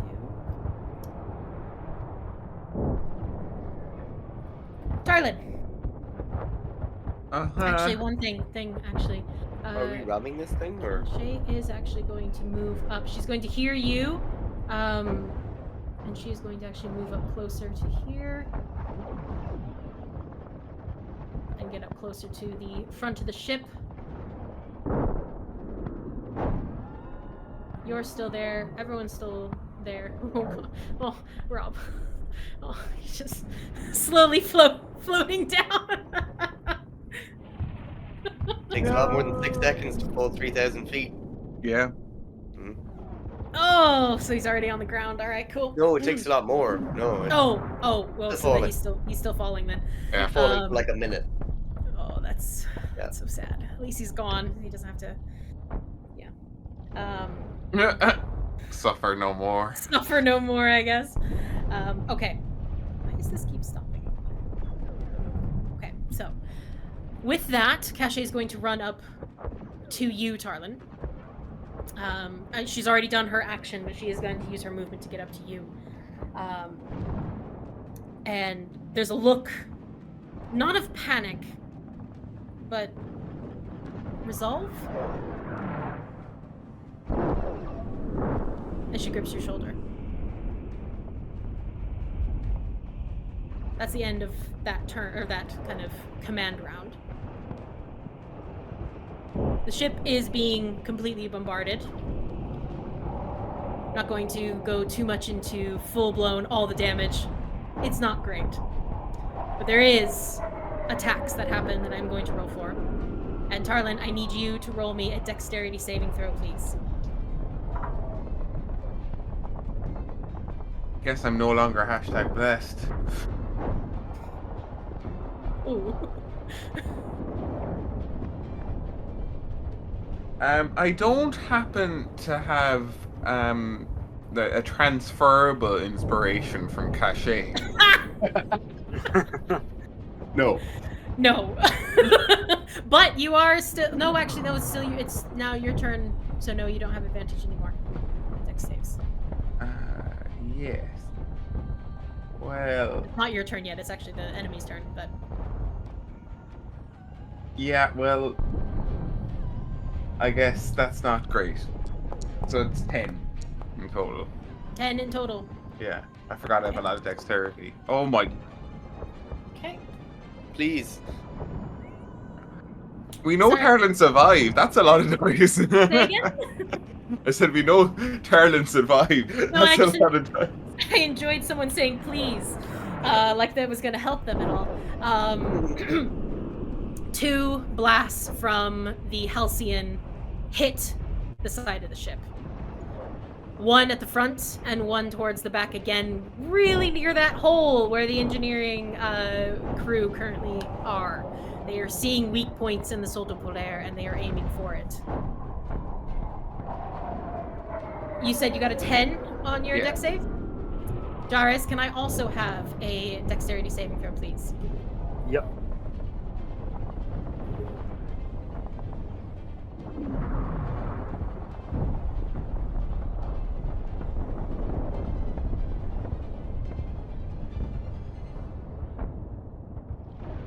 Don't know what my saves are. Oh. And find your saves, actually. So if you go to attributes. Oh, there it is. Dex save. That's +0. So 14. 14. Okay. You were focused on the betrayal of Victor and watching his body fling out the side of the hole. You look up just as another cannon hits right into the engine room. You do not escape the blast. It mutilates the inside of this engine room. The Ethereum core is just barely holding on. With that heat-treated glass and all of the different mechanisms holding it into place, it is badly damaged. You are thrown backwards. And I'll let you decide what body part you lose. Oh, thank you. That's so generous of you. Mhm. Brilliant. I'm already missing an arm, man. Let me take a leg, balance it out. Okay. I love Chris's leg just comes into the camera. I think you're taking this arm and a leg thing too literally. Yeah. You are blown backwards. You don't even feel the pain until the dust and smoke kind of settle for a moment and you look down and it is just a stump left. Your other leg is badly maimed as well, broken bones splitting out through the skin. You take 23 points of damage. 3 points of damage. Barely hanging on. Your technicians are dead. Okay, excellent. You are the only one still in this room. Watching your beautiful Ethereum core spark out. Tarlin. Yeah.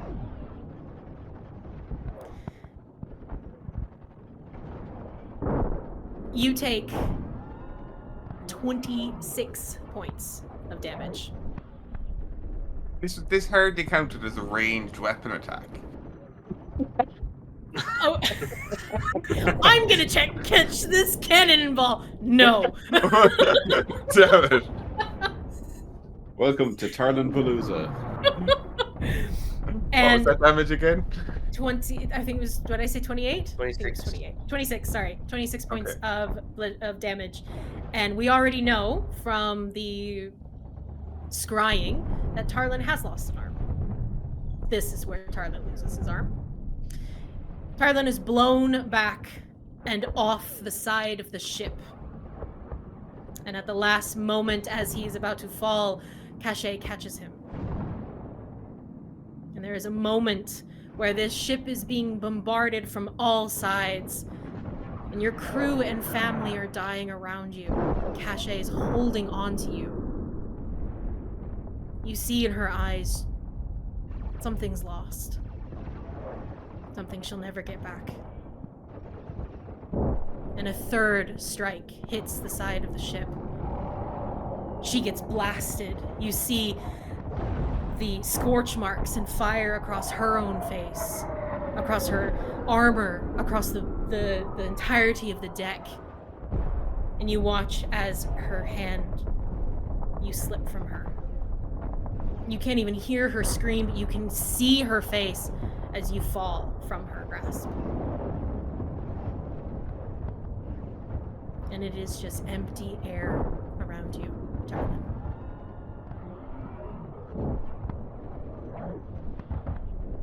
No fault.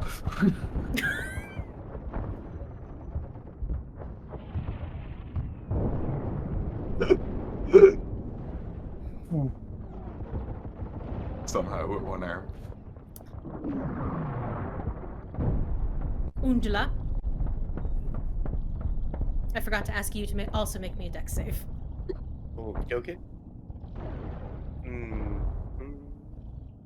How do I find what my saves are? So it is under attributes, and you currently have a +2 to your dexterity saving throws. Oh, I see. Yeah, okay. I don't have any proficiency to any saves. Which you should. What? Not according to this. Ah! Well, let me give you dex, and I think, don't sorcerers have dex and con? Or is it dex and charisma? I can't remember. Con and charisma. Con and charisma. Oh, okay. Con and charisma. Sorry about that. There you go. That's okay. So dex save. Still didn't help you, though. It's still dex Yeah, save. that's alright. It's a 5. 5. Oh, sorry, a 7. 7. 7. Much better. Much better.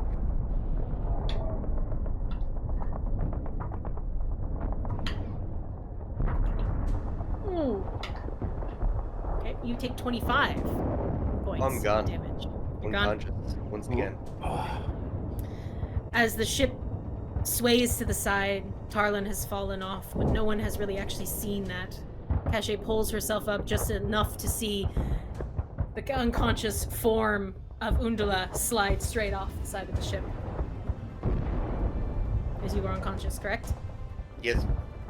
Ship is tilting so far to the side. You feel this too, Jaris. You feel the ship just turning, but you can't do anything. You're slowly bleeding out.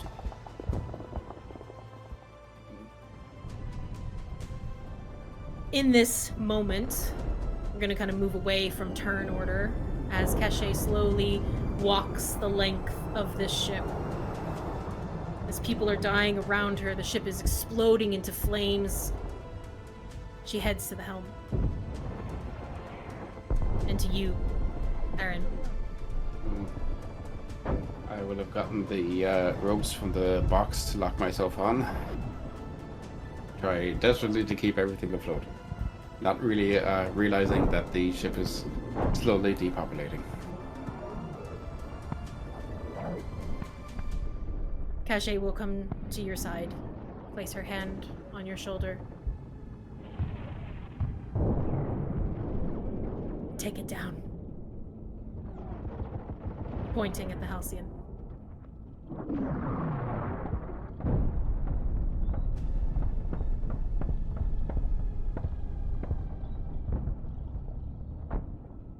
If we go down, it goes with us.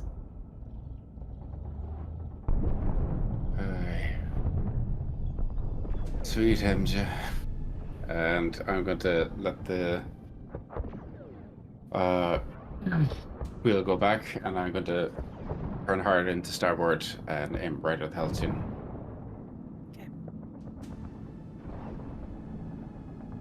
Make a piloting check. Do it. Come on. Okay. 12 plus 19. 19 total. Yeah. I don't think I had any bonuses to use, so. You didn't have blast on. Oh no, yeah, no, of course not. There's no more bless. It's Yeah, no. Or, hashtag bless, it's been short circuited. You steer the Soldo Polaire until it is center on the Halcyon airship. With Caché beside you, you both brace for impact. Jarrus, you succumb to the blood loss.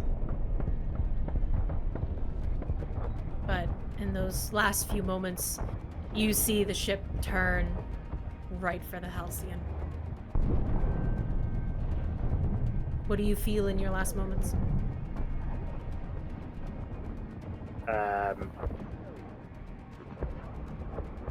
A bit of bittersweet, knowing I'm about to die, but at least we're taking a lot of them with them, and maybe my family will get a nice package from the Avasha military.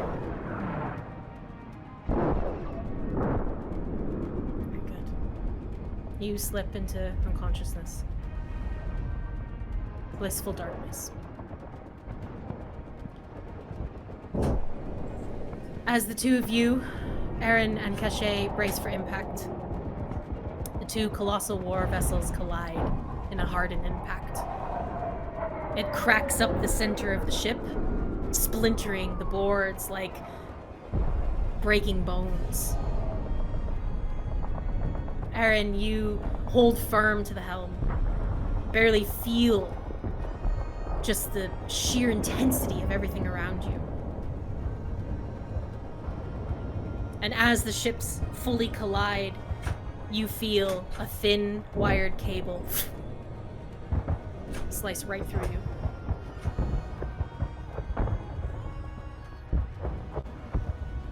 Bisecting you.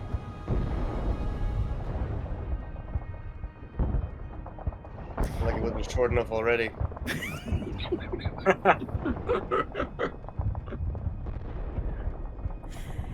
Thank Oh you. no! All three of my legs. Little Never tripods. Never doing Uh-huh. intense moments with you ever again, any of you. Oh, there. But I'll watch my legs stay behind, as I will probably fall back since they were tied onto the box. you don't know. You're dead. My one regret was not telling Erkul Caché Zavajaz how much I loved her. Oh, Oh. And she got cut in half. Yes. But my biggest regret was not finding out what happened in the next episode. yeah. But I'm going to do a moment of silence for all of you. And your brave moments of this fight that was seeming so against you.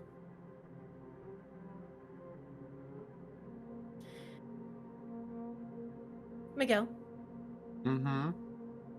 I would like you to embody Caché once more.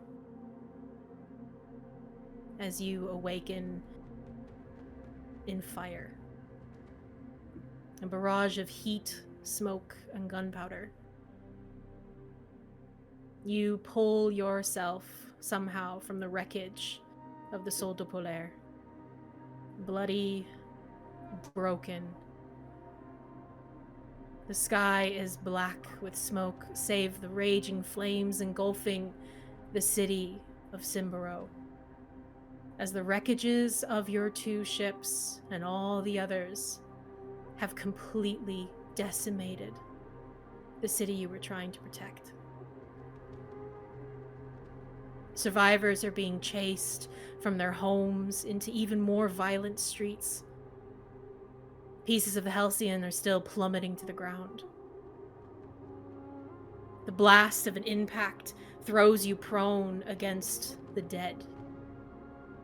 And you stare up at a bleak sky. What do you feel in this moment, Caché?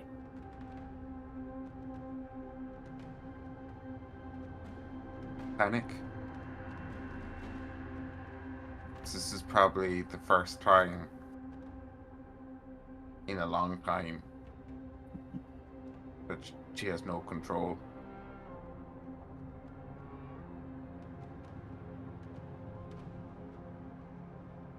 There's a wave of guilt starting to flow over, and then the realization of what's around her.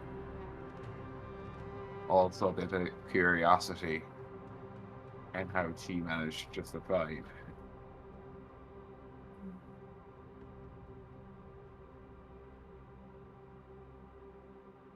You turn your head, eyes following the burning road of the city. In these fleeting moments of shadow and dust, you see something step forward between the devouring flames. A shadow. A hound. With a curled smile from ear to ear. And that is where we're going to end tonight.